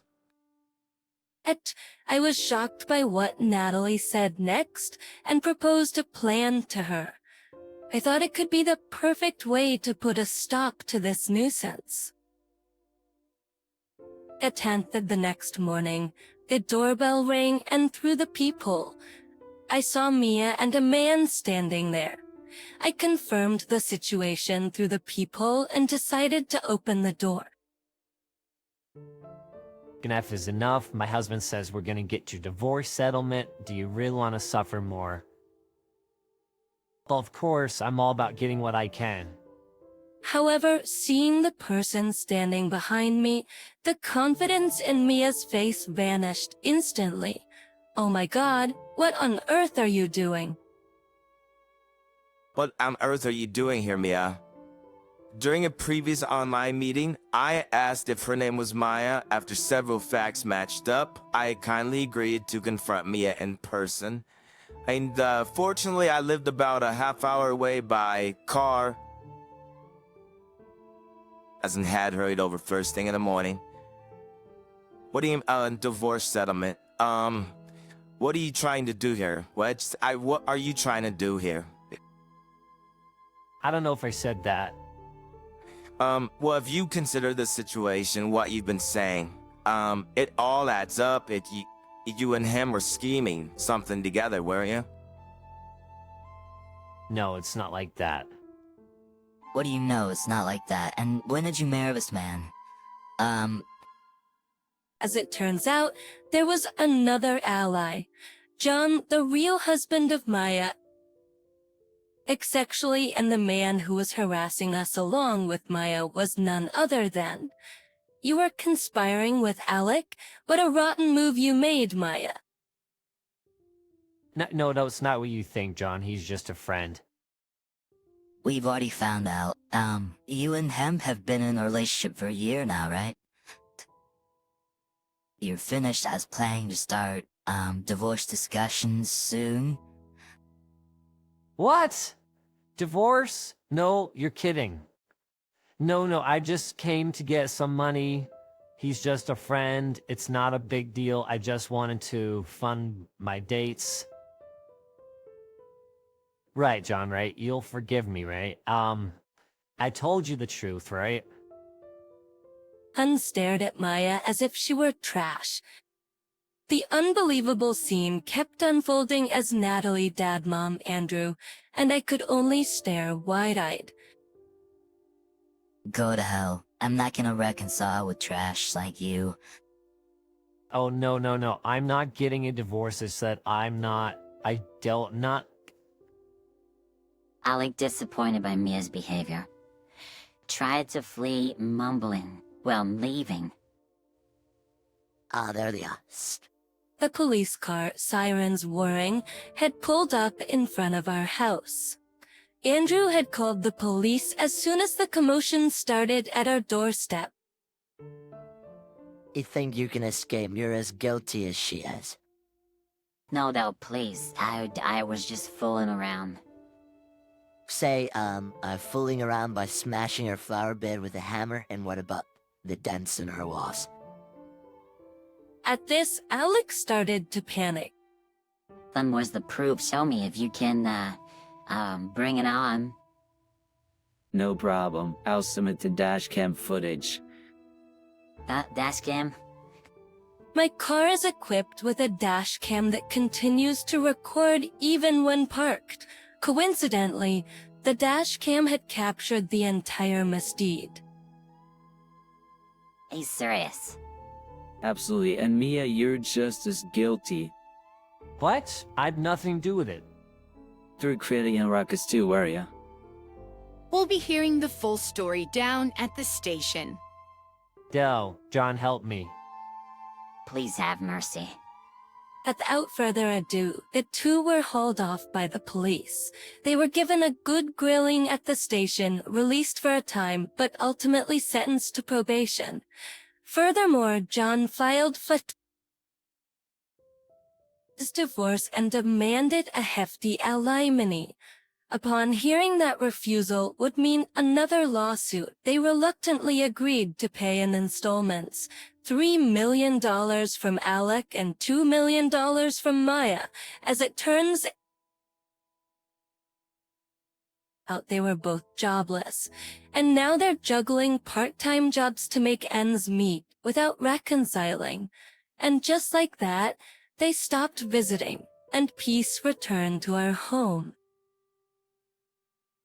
Andrew, regretting his poor luck with women for the past 3 years, has become good friends with John because of this whole incident. They plan on going to a local matchmaking party together next time, so here's hoping they both find someone special. I don't remember inviting you. Ouch! She must be talking about her bragging party today, showing off her fancy high-rise apartment to everyone. Well, I don't remember being invited either, and I certainly had no desire to go, but she continued to confront me. Did you come for a tour or something? You, who can only afford such cheap and unimpressive clothes for your own daughter. She smirked, looking down on me. Hearing this, I decided to fight back. Is there a reason I shouldn't be here? Yes, this is no place for someone as poor as you. But with one sentence, I stopped Jasmine in her tracks. As my words sunk in, her face turned ashen, then quickly flushed with anger. She couldn't believe what I had said and called me a lying bastard, which was rather amusing. My name is Alan, and I'm a homemaker. I did want to work, but at my husband's request, I decided to focus on our home. But every day is filled with joy as I work hard for my family. My loving husband, our dear daughter, and I lead a life full of love and dedication. This story took place a few years after my daughter was born. She'd grown up, and it was time for her to attend preschool. Among several options, my husband and I chose the preschool where we believed our daughter could grow freely. At first, she was a little nervous, but she soon made many friends and enjoyed her days at preschool. I also made new friends, other moms, thanks to our children's friendships. But not all of these connections were pleasant. Again, while most of them were kind, there were a few who always tried to one-up everyone else. The leader of this pack was Jasmine. According to other parents, Jasmine was a homemaker too, but her husband worked at a famous company. She seemed to brag a lot about being the wife of an employee at such a notable firm. Her stories were always about luxurious hotels, trips abroad, or buying designer items. Just recently, I had to listen to her boast about her lunch at a renowned chef's restaurant. While Jasmine seemed to have a few friends among the moms, I didn't want much to do with her. But it seems like we can't always choose who we encounter. A tea on holiday, I took my daughter to the park and unexpectedly ran into Jasmine. Oh, hello there. She approached me. Jasmine was dressed in an elegant, tight dress with delicate, strappy mules. Everything about her screamed expensive. It was all so outstandingly flashy and beautiful. Not exactly the outfit one's would expect for a park outing with a child. Hello, I managed to respond, do my best to hide my discomfort. She then erased her expression and stared at me. I was puzzled, wondering if I'd done something wrong. But then I realized her gaze was focused on my daughter standing next to me. Hey, where do you buy your daughter's clothes? I wonder why she's asking. Upon seeing my daughter, Jasmine chuckled in a derisive manner, looking at me with a smirk. Such clothes look quite cheap. Don't you feel bad for your daughter? Indeed, my daughter was wearing a simple t-shirt and skinny jeans that you could find anywhere. But it's not ragged, and I never really paid it any mind, so I just chuckled and let it slide. It seems like any response I give would just invite a counter-argument, so saying anything now would only lead to a headache. Utter to avoid unnecessary confrontation. Seeing my forced smile, Jasmine apparently assumed she'd hit a nerve. Bertina with a triumphant look, she said, "If you can't afford anything better, let me know. I can give you some of my kids' old clothes. They're second-hand though. If you want, I can even give you some of my clothes." I had no particular desire to accept her offer, so I responded vaguely with, "Sure, I'll keep that in mind if I ever need to." By this time, our kids were engrossed in different play equipment, so I was eager to end the conversation. Also, my daughter seems to want to play somewhere else, so I have to go. I told her. "Well, if you ever need help with clothes, don't hesitate to tell me," she said. She waved flamboyantly and we parted ways. Seeing my daughter's cheerful smile ahead of me, my irritation subsided. One day, I heard Jasmine was inviting some close mom friends over for a party at her house. Apparently, she'd bought a newly built high-rise apartment with her husband's money. She probably planned to show off the apartment during her home party. I was not invited. But I had no interest in a party thrown by Jasmine, and figured it would just be an opportunity for her to boast, so I didn't care. Rumor has it that there was a dress code for the dinner party. Apparently, the guests were instructed to wear ostentatious, brightly colored and beautiful dresses, which aren't usually required at a actual home party. I also heard that moms from relatively affluent families were invited. Sure enough, looking at the guest list, there were moms with husbands working at global companies or whose families owned large pieces of land. The dress code was probably there to filter the guests. Realizing again that Jasmine judges people by their wealth, I was fed up just hearing about it. I genuinely considered how to avoid her as much as possible in the future, but as long as our kids were at the same preschool, that seemed unlikely. I hoped we'd never meet again privately, but after the recent incident at the park, I realized that we live in the same area and that it would be difficult. I wished that this problem would disappear completely someday. I even wished on a star. as on another day, I found myself heading towards a high-rise apartment. I opened the automatic lock at the entrance, walked inside the building, and looked around the floor. Just then, a door creaked open. Surprisingly, the person who appeared was the haughty guardian Jasmine. I was taken aback and stood frozen for a moment, but soon I regained my composure.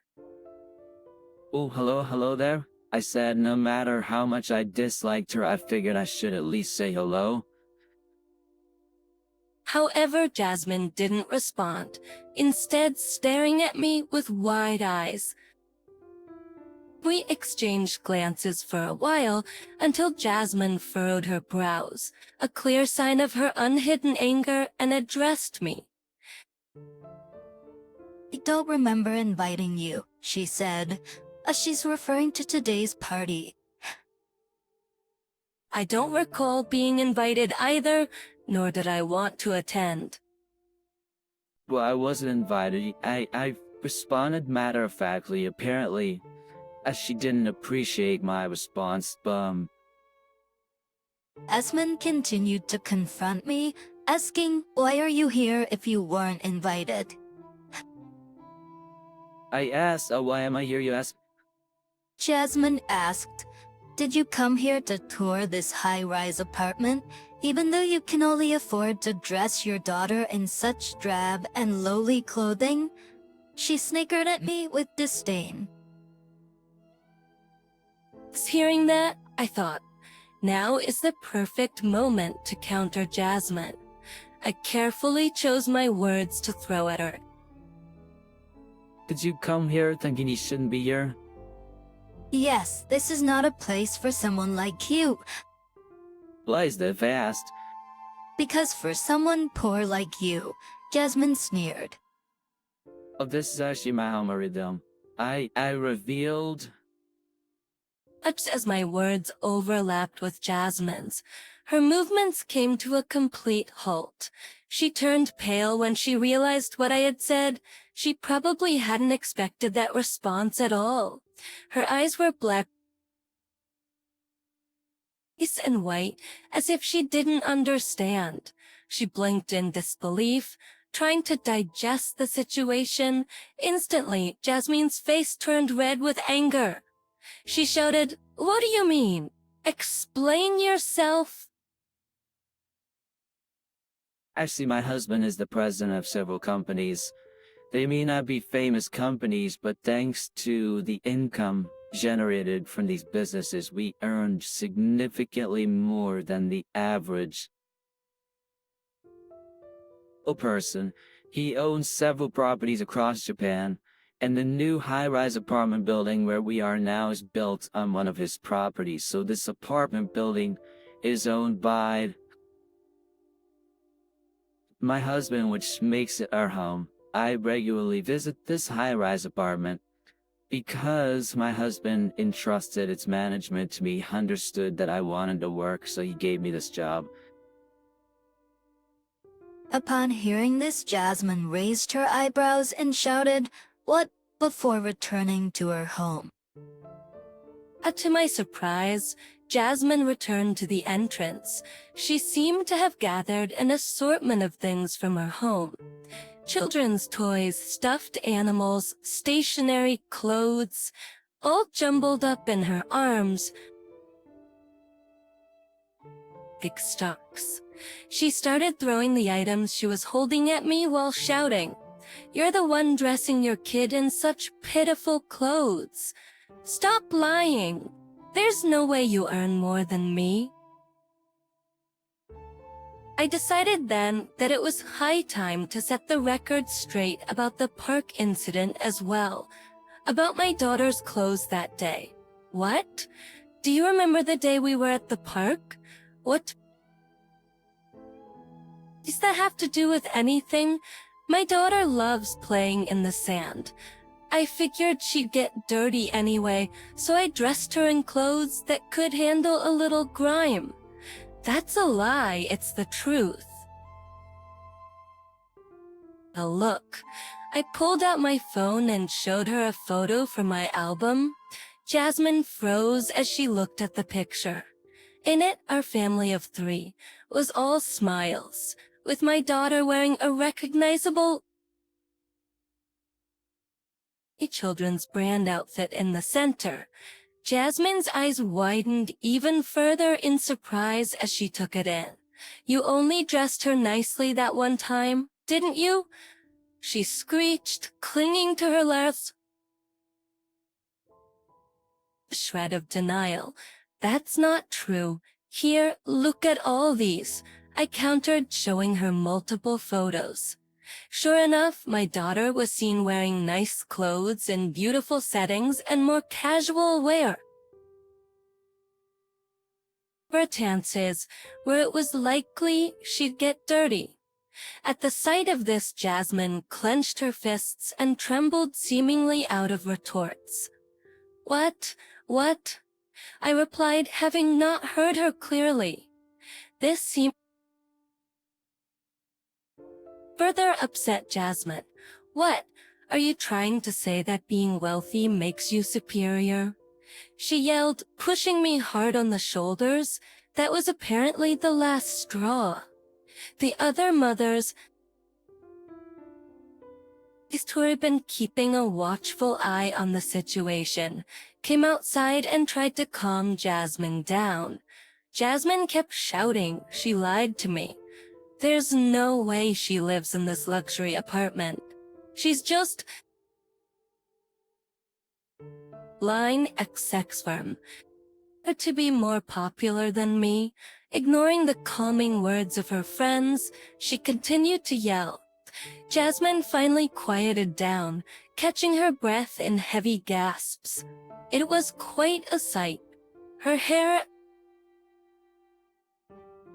disheveled, one slipper missing, and all around her, the aftermath of her tantrum. The hallway was littered with the objects she had thrown. Toys were broken from the impact, stuffed animals lifeless.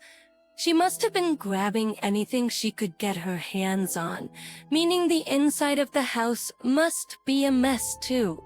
From the inside of the house, I could see our children peeking out. "Worried? Are you satisfied now?" I asked, flashing my best faux smile at Jasmine, who seemed unable to retort. Her face twisted amusingly at the sight. "I hope you enjoy the luxury apartment brag party," I said, gliding past her, "and please do clean up the mess that you made." From behind me, I heard her shout, "Liar." It was just bravado, but it did give me a chuckle. As a result of this incident, Jasmine found herself distanced from the other close-knit mothers she knew. It seemed that her usually high-handed behavior had been a point of contention for some time. She even had the gall to make the other mothers clean up her mess. Her outrageous tantrum this time around was the last straw, painting her as an unstable, childish individual in their eyes, causing her friends among the mothers to distance themselves from her and leaving her isolated in the preschool community. It was a pitiful sight to behold. Rumors began to circulate that Jasmine had gotten a divorce, claiming that she was living lavishly off her husband's money, jet-setting on international trips, and splurging on designer brands. The issue was the straw that broke the camel's back, as it was said that her spouse's affection and interest in her had already been waning. Jasmine throwing objects at me and refusing to clean up mess was the final blow that pushed her husband over the edge. Jasmine reportedly pleaded, "Please don't leave me."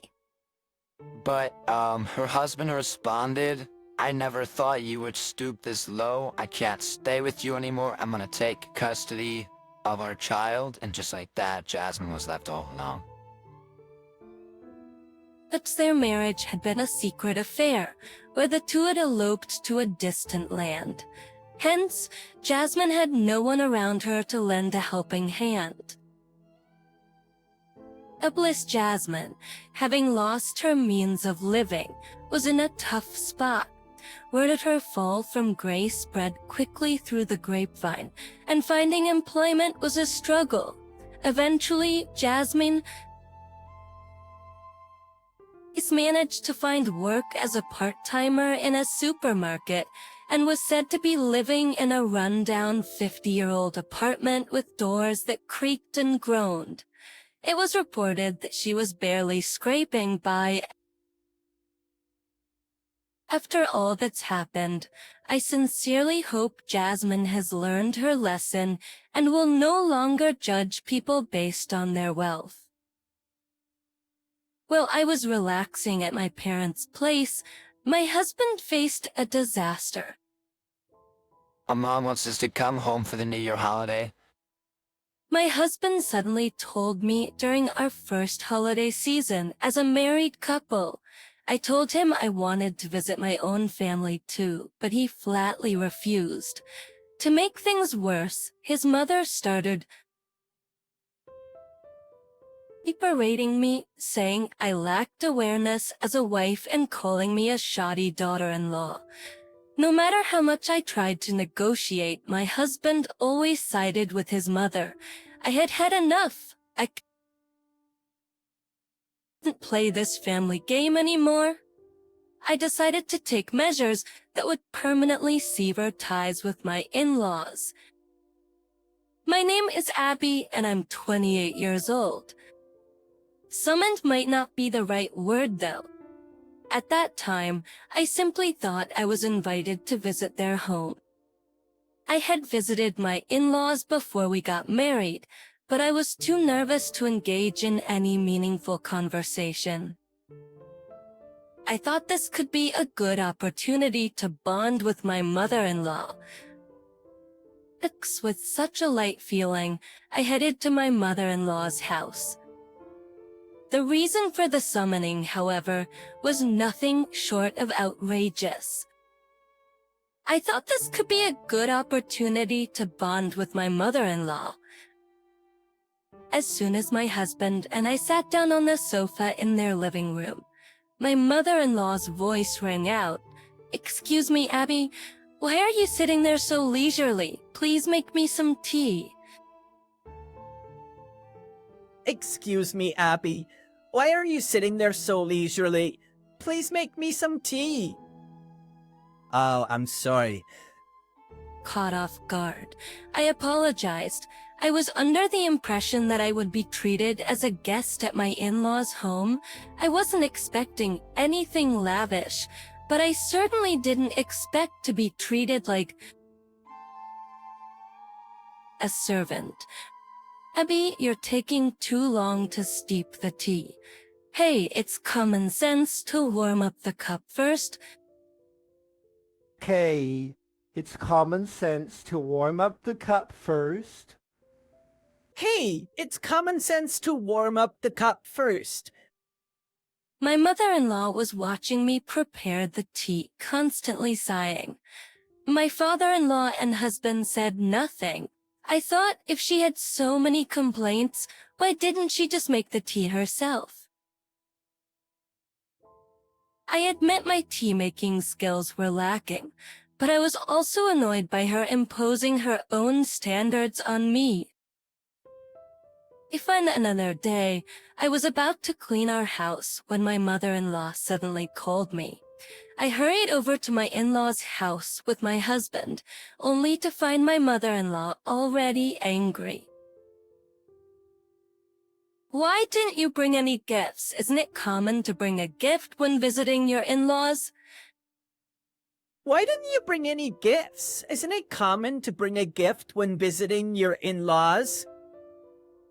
She reprimanded me without preamble. I didn't have any plans to go out today, and I only decided to come here at the last minute. So, I'm sorry.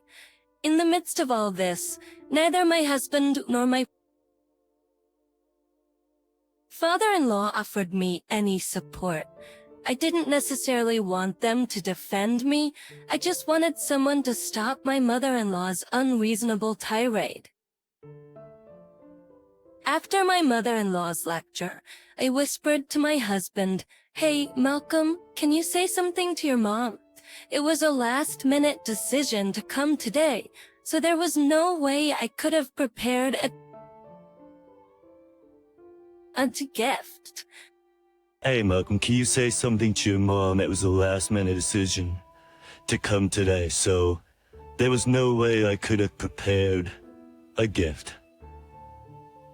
Looking for the CP materials, the response I got from my husband were irrational words blaming me. Is he kidding me? Why is he taking my mother-in-law's side too?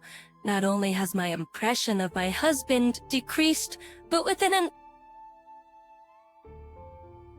few days, I've developed an aversion towards my mother-in-law. After that, I was regularly called in and had the ways of the in-laws imposed on me. When you visit your in-laws, the doctor winds up they takes care of all the chores. The daughter-in-law prioritizes her husband and parents-in-law. The New Year's vacation is always spent at the in-laws' his house, and so on. Honestly, isn't their thing? Is he way too outdated? Even I had grown fearful of visiting my husband's family. On our first New Year's holiday after marriage, my husband told me we're expected to return for the New Year's holiday. What? Hold on. When will I be able to visit my family? Look tough this time. We can decide again after the new year. Last season thought about. I responded, hold on, when will I be able to visit my family? Yeah. It might be tough this time. We can decide again after the new year, he replied. Sorsha, but we promised to visit both families equally, didn't we? I asked. You see, I was infuriated by my husband's irresponsibility. He responded with an air of annoyance.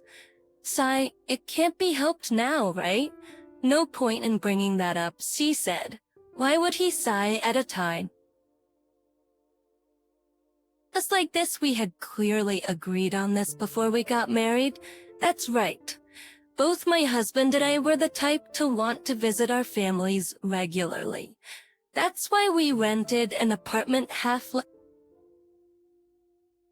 between both our parents' homes and decided to visit them equally. But when we opened the lid, we had already visited the in-laws 6 times, and I had only been able to return to my family once. According to my husband, this time we were to stay at his parents' house from the end of work until work resumes. There's no way I can accept such an absurd proposal. I demanded of my husband at least before work starts again. I want to visit my family. When my husband told me to ask Mom, I called my mother-in-law. The first thing my mother-in-law said when she answered the phone was, "Abay, you're in charge of the special New Year's dinner. Okay, I understand, but I will definitely visit my family before work starts, so please be prepared for that." When I clearly told her that, my mother-in-law raised her voice in surprise. "What's with that? Prioritizing your own family. You lack the consciousness of a daughter-in-law." I was lectured for an hour over the phone and ended at completely exhausted. His dull nature was also draining me. In the end, we ended up spending the entire New Year's holiday at my in-laws' place, as my mother suggested, even though I didn't want to. That's your first New Year since you got married, so prioritize them. Thus, I reluctantly complied, but during our stay at the in-laws, I worked like a maid, from preparing meals to cleaning the whole house, doing the laundry, taking out the trash. I ended up having to do everything by myself. If I asked my husband for help, I was scolded. Baby, this is the wife's job, isn't it? Malcolm is tired from his usual work, so it's only natural that he should rest during the New Year's holiday. Right, you're really inconsiderate. I work full-time too, you know. Had to persevere. Despite my complaints, the harassment from my mother-in-law didn't stop. Even after the new year, she started calling every day, leaving about 10 missed calls each time. I thought something had happened, so I called back, only to have my mother-in-law yelling at me. I was fed up with my husband, who wouldn't take me seriously when I tried to talk to him. I stopped answering calls from my mother-in-law and deleted her voicemails without listening to them. This went on for about a year, and then the hellish season came around again. Sure enough, my husband was pestering me, saying, Amaya says you should come home for the New Year's holiday. This time, I firmly told my husband, I'm not going this year. I can't bear it anymore. I'm not a housekeeper. Excuse me. You never even properly show your face to my family. Besides, I've been working really hard to build a good relationship with your mother. That's why my mom's always mad, right? You need to try harder. Harder, as if I'm the only one to blame. Seething with rage, my husband dropped the final bomb. Let me tell you something, Abby. Mom is mad because you're a failure. You get that? I didn't sure me get that. At that moment, the dam I had barely been holding back finally burst. A failure, it's my fault. I've been putting his family first for his sake and putting up with it all this time. Taking a deep breath, I looked my husband in the eye and said, I'm cutting ties with your family. I'm never seeing your father and mother again.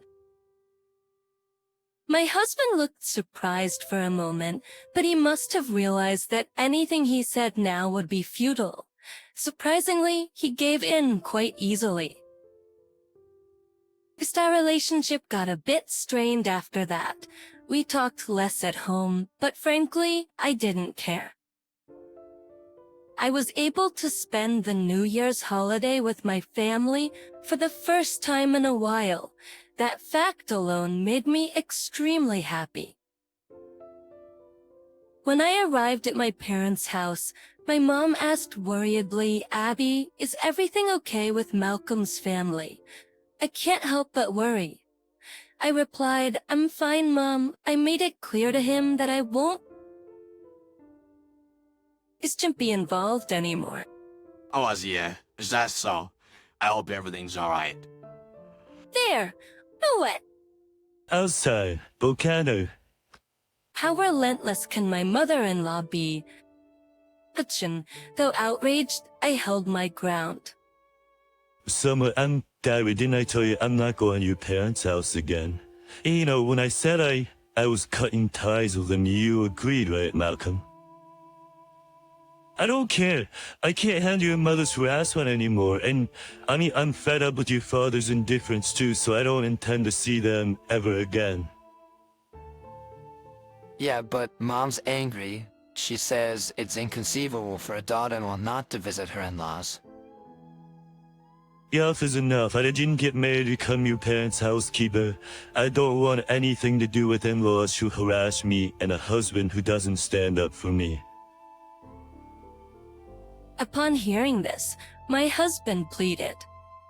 That's the problem. Like Mom said, I'll be married in this family. Please consider my position. Good position, how ridiculous. What era are you living in? I vented my anger at him. If you continue to side with your mother, I'll divorce you. The divorce, you're joking, right? I'm serious, being mistreated just because I'm your wife, living with a husband who won't help me, and simply does what his mother says, I'll never be happy. I'd be far better off single. That's when he finally realized that I was seriously considering divorce. His face turned pale. Just then, his phone rang. Looking at the screen, he appeared startled. I knew right away it was his mother calling. Hell no. Hello, mother-in-law. It's me. No matter how much you try to use my husband, I won't be coming over anymore. What, you're my daughter-in-law, aren't you? I won't accept that. Daughter-in-laws, are you living in the Stone Age? It's the 21st century. My mother-in-law fired back without missing a beat. At least show up at the house for special occasions. But I retorted with twice the power. If you have anything more to say, I'll divorce Malcolm. Is divorce? Are you planning to disgrace Malcolm? Then let's divorce once and remarry under my surname. That's fine, right? Do as you please. Regardless of what you say, I have no intention of dealing with you guys ever again. Goodbye. With that, I spat out and hung up the phone. I then turned to face my husband. That's the deal. Like I said before, if you take your mother's side, we'll get a divorce. You can understand my point of view and treat me as an equal or let this slide. So, I understand. I choose you, Abby. Saint Crayly Prosterpine Syrians. My husband hung his head for a while, but ultimately made the decision to give our relationship another shot. Since then, I stopped visiting my in-laws, and the mother-in-law stopped contacting us as well, perhaps reflecting on his past behavior. My husband now regularly visits my parents, and they adore him as if he were their own son. Of course, my parents don't treat him like a workhorse. I'm sure we'll face many obstacles in the future. Even so, I want to team up with my husband who chose me and overcome each day together. But when I called him, he insisted he was driving. So I told him, your parents are on the way. My name is Chloe, and I'm 44 years old. I've always hoped to become a full-time homemaker, but due to the economic downturn, that plan didn't pan out. I leveraged maternity and postpartum leaves to welcome and nurture our daughter Isabella. Up until this point, we had an ordinary family life like everyone else. In retrospect, as a first-time mom, there were days that felt exhausting. Yet each day brought along a new joy. Isabella was so adorable, and Ethan was incredibly sweet. Our family didn't experience the typical mother-in-law and daughter-in-law conflicts, as my in-laws showered Isabella with so much love and even helped us with her upbringing. I don't recall ever feeling overwhelmed. Surrounded by kind people, I thought we were living a calm and peaceful life. By the time Isabella turned 10, Ethan and I had become a pretty solid couple. The lovey-dovey phase was fading, but that didn't worry me. I saw it as a natural evolution of our relationship, something every couple goes through. Ethan, ever the kind-hearted man, would pick me up from work whenever our schedules aligned. So the thought of our love cooling off never crossed my mind. There was no room for anxiety until one unexpected day. Ethan was off work, so I borrowed our car for a shopping run.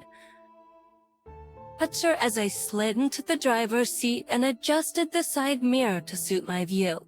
Something glittery at my feet caught my attention. Picking it up, I realized it was a dangly earring, obviously designed for women. For the record, I don't wear earrings. I can't because I have allergies. If this isn't mine, whose is it? My mind was instantly flooded with question marks, and the most direct answer it could muster was infidelity. No. Cheaters don't get caught this easily, right?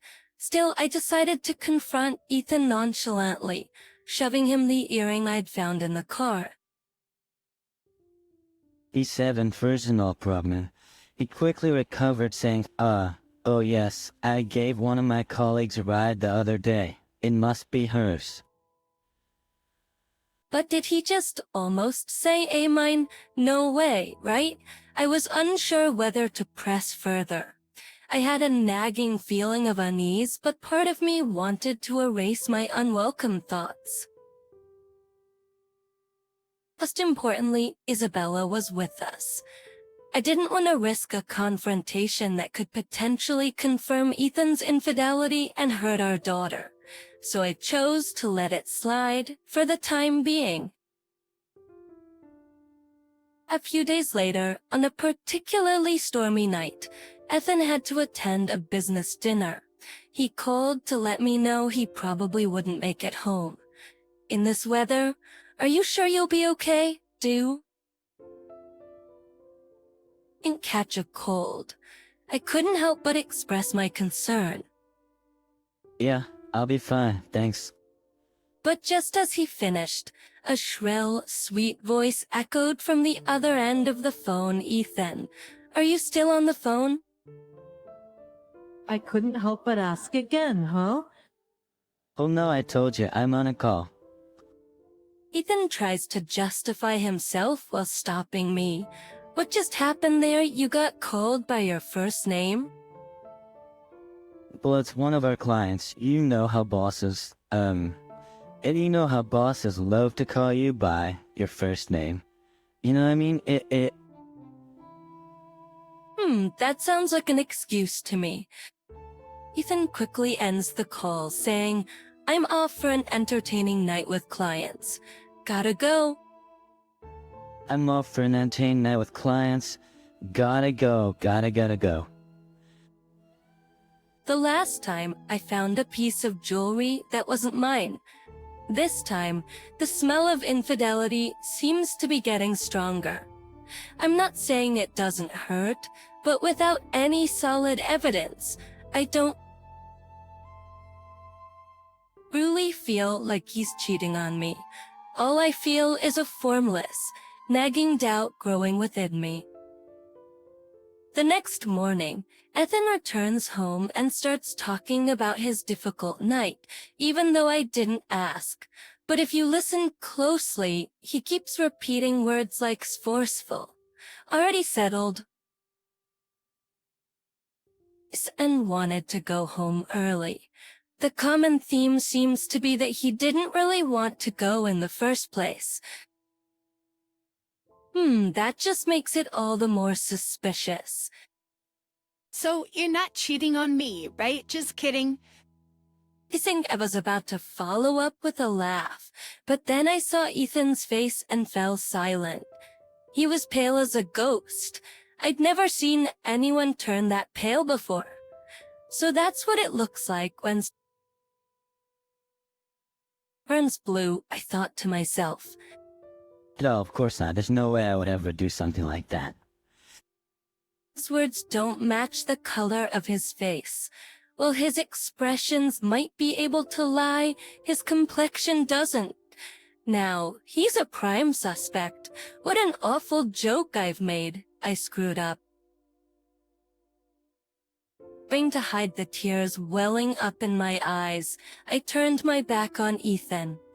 Come on, go take a bath. It's your day off. You should take it easy. I left the room with my best attempt at a cheery voice as to congratulations and says, then I cried alone. Mrs. Badlying made the whole thing seem unreal until now. I kept thinking there's no concrete evidence anyway, but the suspicion is very real. There's still no evidence. Nothing has really changed. What am I supposed to do from here? Should I find evidence and file for divorce? What about our daughter, Isabella? Can I raise her alone? I still love Ethan after everything. I couldn't make his mind, so I decided to think more about what I really want. And so, with no answer in sight, Isabella started her summer break. I thought it would be just like any other summer, but it wasn't. Ethan kept insisting on taking Isabella to his parents' house. He usually doesn't want to go because it's a hassle, and since it's just in the next town, we can go anytime. During summer break, I'm usually busy with work. When we visit his parents, we usually stay for a few days. But sure, even though they're close by, the time Isabella can spend with her grandparents is limited. But I can't take consecutive days off during this period. Does he know that and still ask anyway?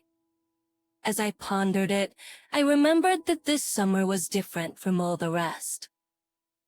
Right, Ethan is having an affair. Could he possibly be using the trip home as an excuse to do something? If I'm lucky, could I obtain evidence of his affair? With these thoughts in mind, and feeling that I couldn't decide my course of action without proof, I allowed Isabella and Ethan to make the trip home together. The day they left, Ethan, grinning than usual, said, "We're off," as he drove Isabella to his parents' house. That's suspicious. He usually seems so much more bothered, but with no idea of what might actually happen and a distance to his parents' house being a significant obstacle. Obtaining evidence wasn't going to be easy. After sending them off, I rummaged around the house but found nothing. I knew it wouldn't be that simple. As I was exchanging voice messages with Isabella via the GPS, I was about to give up on finding any proof. The next day, after searching all night for evidence and not finding any, I went to work. With a tired face from the lack of sleep. Everyone was worried about me, but I brushed them off with a laugh, saying that heat kept me awake. As I exchanged messages with Isabella during my work breaks, I was expecting another fruitless day. But then I noticed something odd. Although Isabella was supposed to be at her in-laws, the GPS was acting strangely. It was moving. Sure, she might go somewhere, but the GPS showed Isabella heading towards a street lined with pubs. I had a bad feeling about this. In a rush, I told my manager I'm not feeling well and decided to leave work early. While I was doing that, the GPS stopped at a shop in the city. The name of the shop was Amore Club, Love and Me. This is a romantic hotel. Isabella brought the GPS to a hotel. What? I was confused. What if she was involved in some kind of trouble? Isabella hadn't responded to the messages I had sent her yet, so in a panic, I called Ethan's parents' house. Hello, I'm sorry for the sudden call. Is Isabella there? Clearly, Isabella just left with my son to go play. What's the matter? You sound so panicked. A person on the other end was Ethan's father. Is hearing that Ethan and Isabella had left together. I felt a wave of relief. I'm glad she's safe, but as soon as the relief washed over me, a question popped up in my mind. Could this be the evidence I've been looking for? As I was thinking this, I got a reply from Isabella on the GPS. I told Ethan's father, "Can I call you back later?" and abruptly ended the call. Then I quickly responded to Isabella. What are you doing now? I'm waiting in the car for Dad. I checked the GPS location again in case I was mistaken. It's still the hotel. No matter how many times I look, it's the hotel. Did he just abandon Isabella in the parking lot of the hotel? I myself losing control. More than having definite proof of the affair, the fact that he brought Isabella to such a place was unbearable. Ethan's father had said that Ethan took Isabella out, saying he was going to have some fun. So he was using Isabella as a cover-up. I can't believe how foolish he's been. This definitely calls for needs a consequence. I messaged Isabella. Mommy is coming to join you there. Then I called my father-in-law back and told him everything. He adores Isabella and was furious. Just hearing Ethan seems to be at the hotel with Isabella, What on earth is he doing? thinking about her father and his mistress at a hotel. If Isabella understood what that meant, she'd definitely be upset. Before Isabella realized anything, my in-laws and I decided to remove her from the situation. Luckily, the hotel was near a station, so I hopped on the train while my in-laws drove there. As we entered the hotel's parking lot, sure enough, our car was parked. Isabella, who knew we were coming, was innocently waving from inside the car.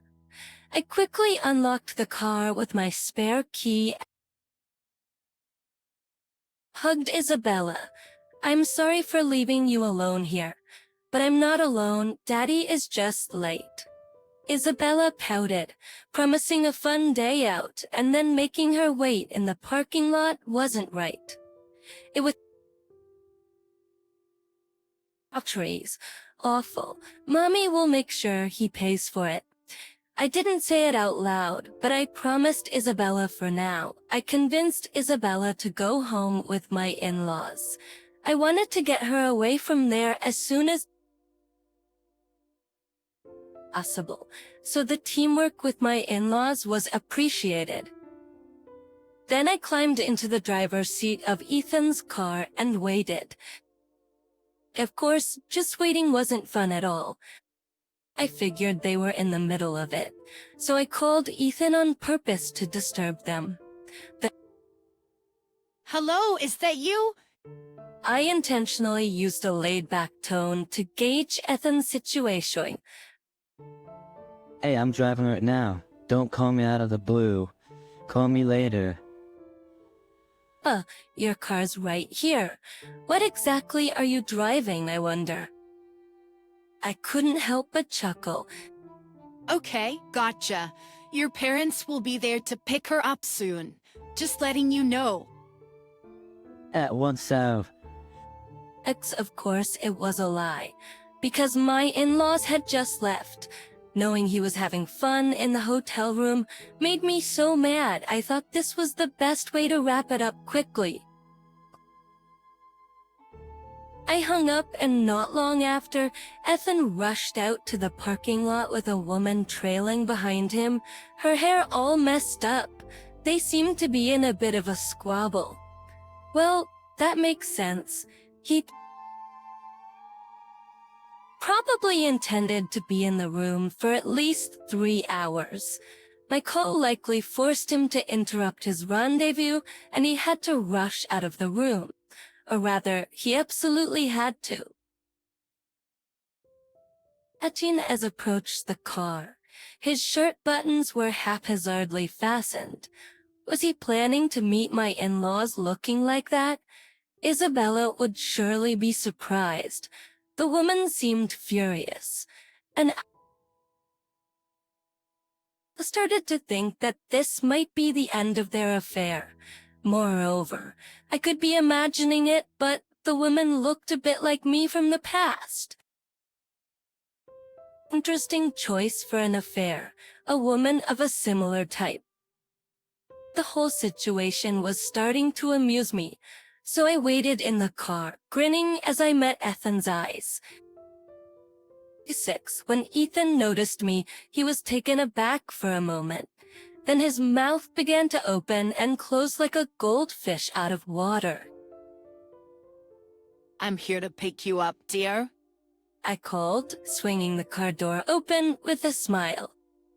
Ethan stared at me in surprise, raising his hand as if on autopilot. I had to chuckle. It was just like a dog sitting or drooling at the sight of a treat. Pavlov's dog, classic conditioned response. The woman next to him turned from furious red to terrified pale and scurried off. Poor thing, left all alone, I thought. Wait. Is that you? I didn't respond, simply returning his shock with a smile. He remained frozen even when I started the car, and I didn't see any objections, so I declared, well, you can walk home then. I'm going ahead, and drove off. Buster, a guy who abandons Isabella in the parking lot, deserves the same. Serves you right, I thought. Think about what you've done. I saw Ethan chasing the car in the rearview mirror, but I didn't slow. And of cultures, Tim, his lover, seemed to have left already, leaving no one to rescue him. Now, I guess I'll just wait for you back at home. Driving back to my in-laws, the whole situation seemed amusing. My mother-in-law was playing with Isabella when I arrived. My father-in-law looked positively livid, veins popping on his forehead. This place is hell, I thought. Ethan finally trudged home after 5 hours of walking back from the hotel, a distance that should have taken about 2. He must have really dreaded coming back. I'm home, Ethan mumbled as he timidly stepped inside. My father-in-law shot him a fierce glare and yelled, "Who the hell are you? You don't have permission to enter. Get out." It's like... Hand over the car keys. Where were you today, leaving Isabella behind? I'm asking you, where were you? Thy father-in-law began his interrogation. At a hotel. Sure, I know that already. With whom were you? Don't tell me you were alone. Speak up, and if you lie, I'll leave you out there all night. My father-in-law is not one to make empty threats. He took the key so Ethan couldn't escape in the car. Sweat began to pour from Ethan, though it wasn't particularly hot. Cold sweat, I suppose. Terrified, I thought, but I was smiling behind my father-in-law. She's a tempered office, Ethan mumbled, then fell silent. Speak up. If I have to keep asking you, I'll throw you out. My father-in-law threatened and Ethan was terrified, but I was smiling behind my father-in-law. I saw in a whimpering voice. Ethan started to confess. I found the temp cute and just wanted to chat a little. But she was much more receptive than I expected, and before I knew it, we were involved. Just flattered by the attention of a younger woman, he got carried away and lost control of the situation. Ethan spilled his guts, every last detail. I have to admit, I was somewhat pleased when he found the temp attractive, probably because she reminded me of myself. I felt like it was a roundabout compliment, but that doesn't mean I'm about to forgive him. Call her now. Tell her it's over. With his back against the wall, Ethanazu was told and dialed her number. Hey, it's me. I'm sorry about, the lunch. The 7 team all sudden the moment the call connected, Ethan stuttered, unsure of how to start the conversation. But then a voice roared through the phone. I've had enough of you. And there was a beep beep beep of this connection. She just broke up with me. I thought to myself, you didn't break up with her. She dumped you. Poor Ethan. He didn't initiate the breakup. It was because you lacked sincerity. You're truly indecisive. My father-in-law scolded Ethan, making him shrink even more. My father-in-law scolded Ethan, making him shrink even more. Do you realize how bad you've been to Chloe and Isabella? He yelled. When he yelled this, Ethan finally responded loudly. Of course I do. What do you want to do? He asked, catching me off guard. Honestly, I didn't want to break up. I believe I can live happily with just Isabella and me, but I do love Ethan. The only other thing that came to mind was that I never want him to cheat again. Divorce, I muttered. Ethan jolted, his shoulders shaking. Please, anything but divorce, he pleaded. I was wrong. I betrayed you and Isabella. I was the worst, he repeated. I'm so sorry. His face was hidden as he bowed low to the floor, but I could tell from his voice he was sobbing. He pleaded, to which I finally replied, sign the divorce papers, I'll keep them. Depending on your behavior, I can file them at any moment. At my words, Ethan lifted his head. Perhaps thinking he had dodged a bullet, I continued, and you're on an allowance from now on. Only enough for lunch, and you'll do the housework. Also, we're putting GPS on your phone, and you're not allowed to go out alone with Isabella. Either I or your father will accompany you. We'll go immediately when I ask you to shop. Fulfill all my requests. Oh yes, when I say housework, I mean everything from taking out the trash in the morning, shopping, cleaning, preparing dinner, to doing the laundry for the next morning. It's an all-day task. Act to deafening. In other words, he'd have to become our own personal errand boy. There's no dignity as a husband or a father in that. If that's okay with you, then I won't divorce you. But remember, this isn't valid if I'm upset. I don't have the time or mind to cheat, right? But with a tearful expression, Ethan agreed, saying, I'm fine with that. Chilly, my father-in-law interjected. Not I'm fine with that, but thank you for going that far for me, right? As advised, Ethan corrected himself. It seemed like I'd completely exploited his weakness and didn't allow him any say. 6 years have passed since then. I still keep the divorce papers locked in a drawer, out of Ethan's reach. Only Sada doesn't seem to be showing any signs of cheating either. Rather than trying to keep me happy, it seems to have become a natural part of him. Our teenage daughter, Isabella, still mocks him, saying your actions back then were just unthinkable. Your actions back then were just unthinkable.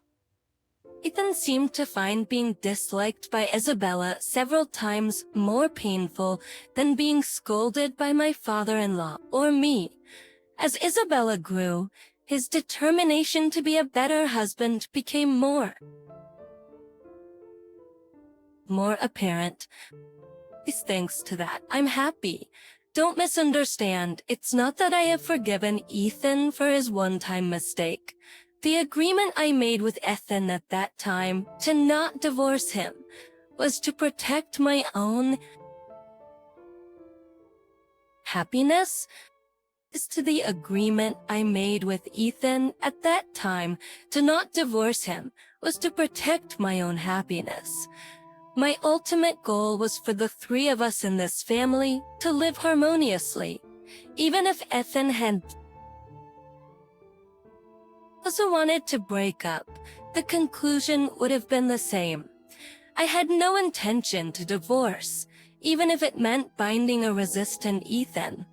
As long as he feared being served divorce papers, I suppose it is okay to think that we're in love. Now, Ethan cherishes our family, not because he's bound to me, but of his own accord. That's why this story is about the most challenging time in my life. Look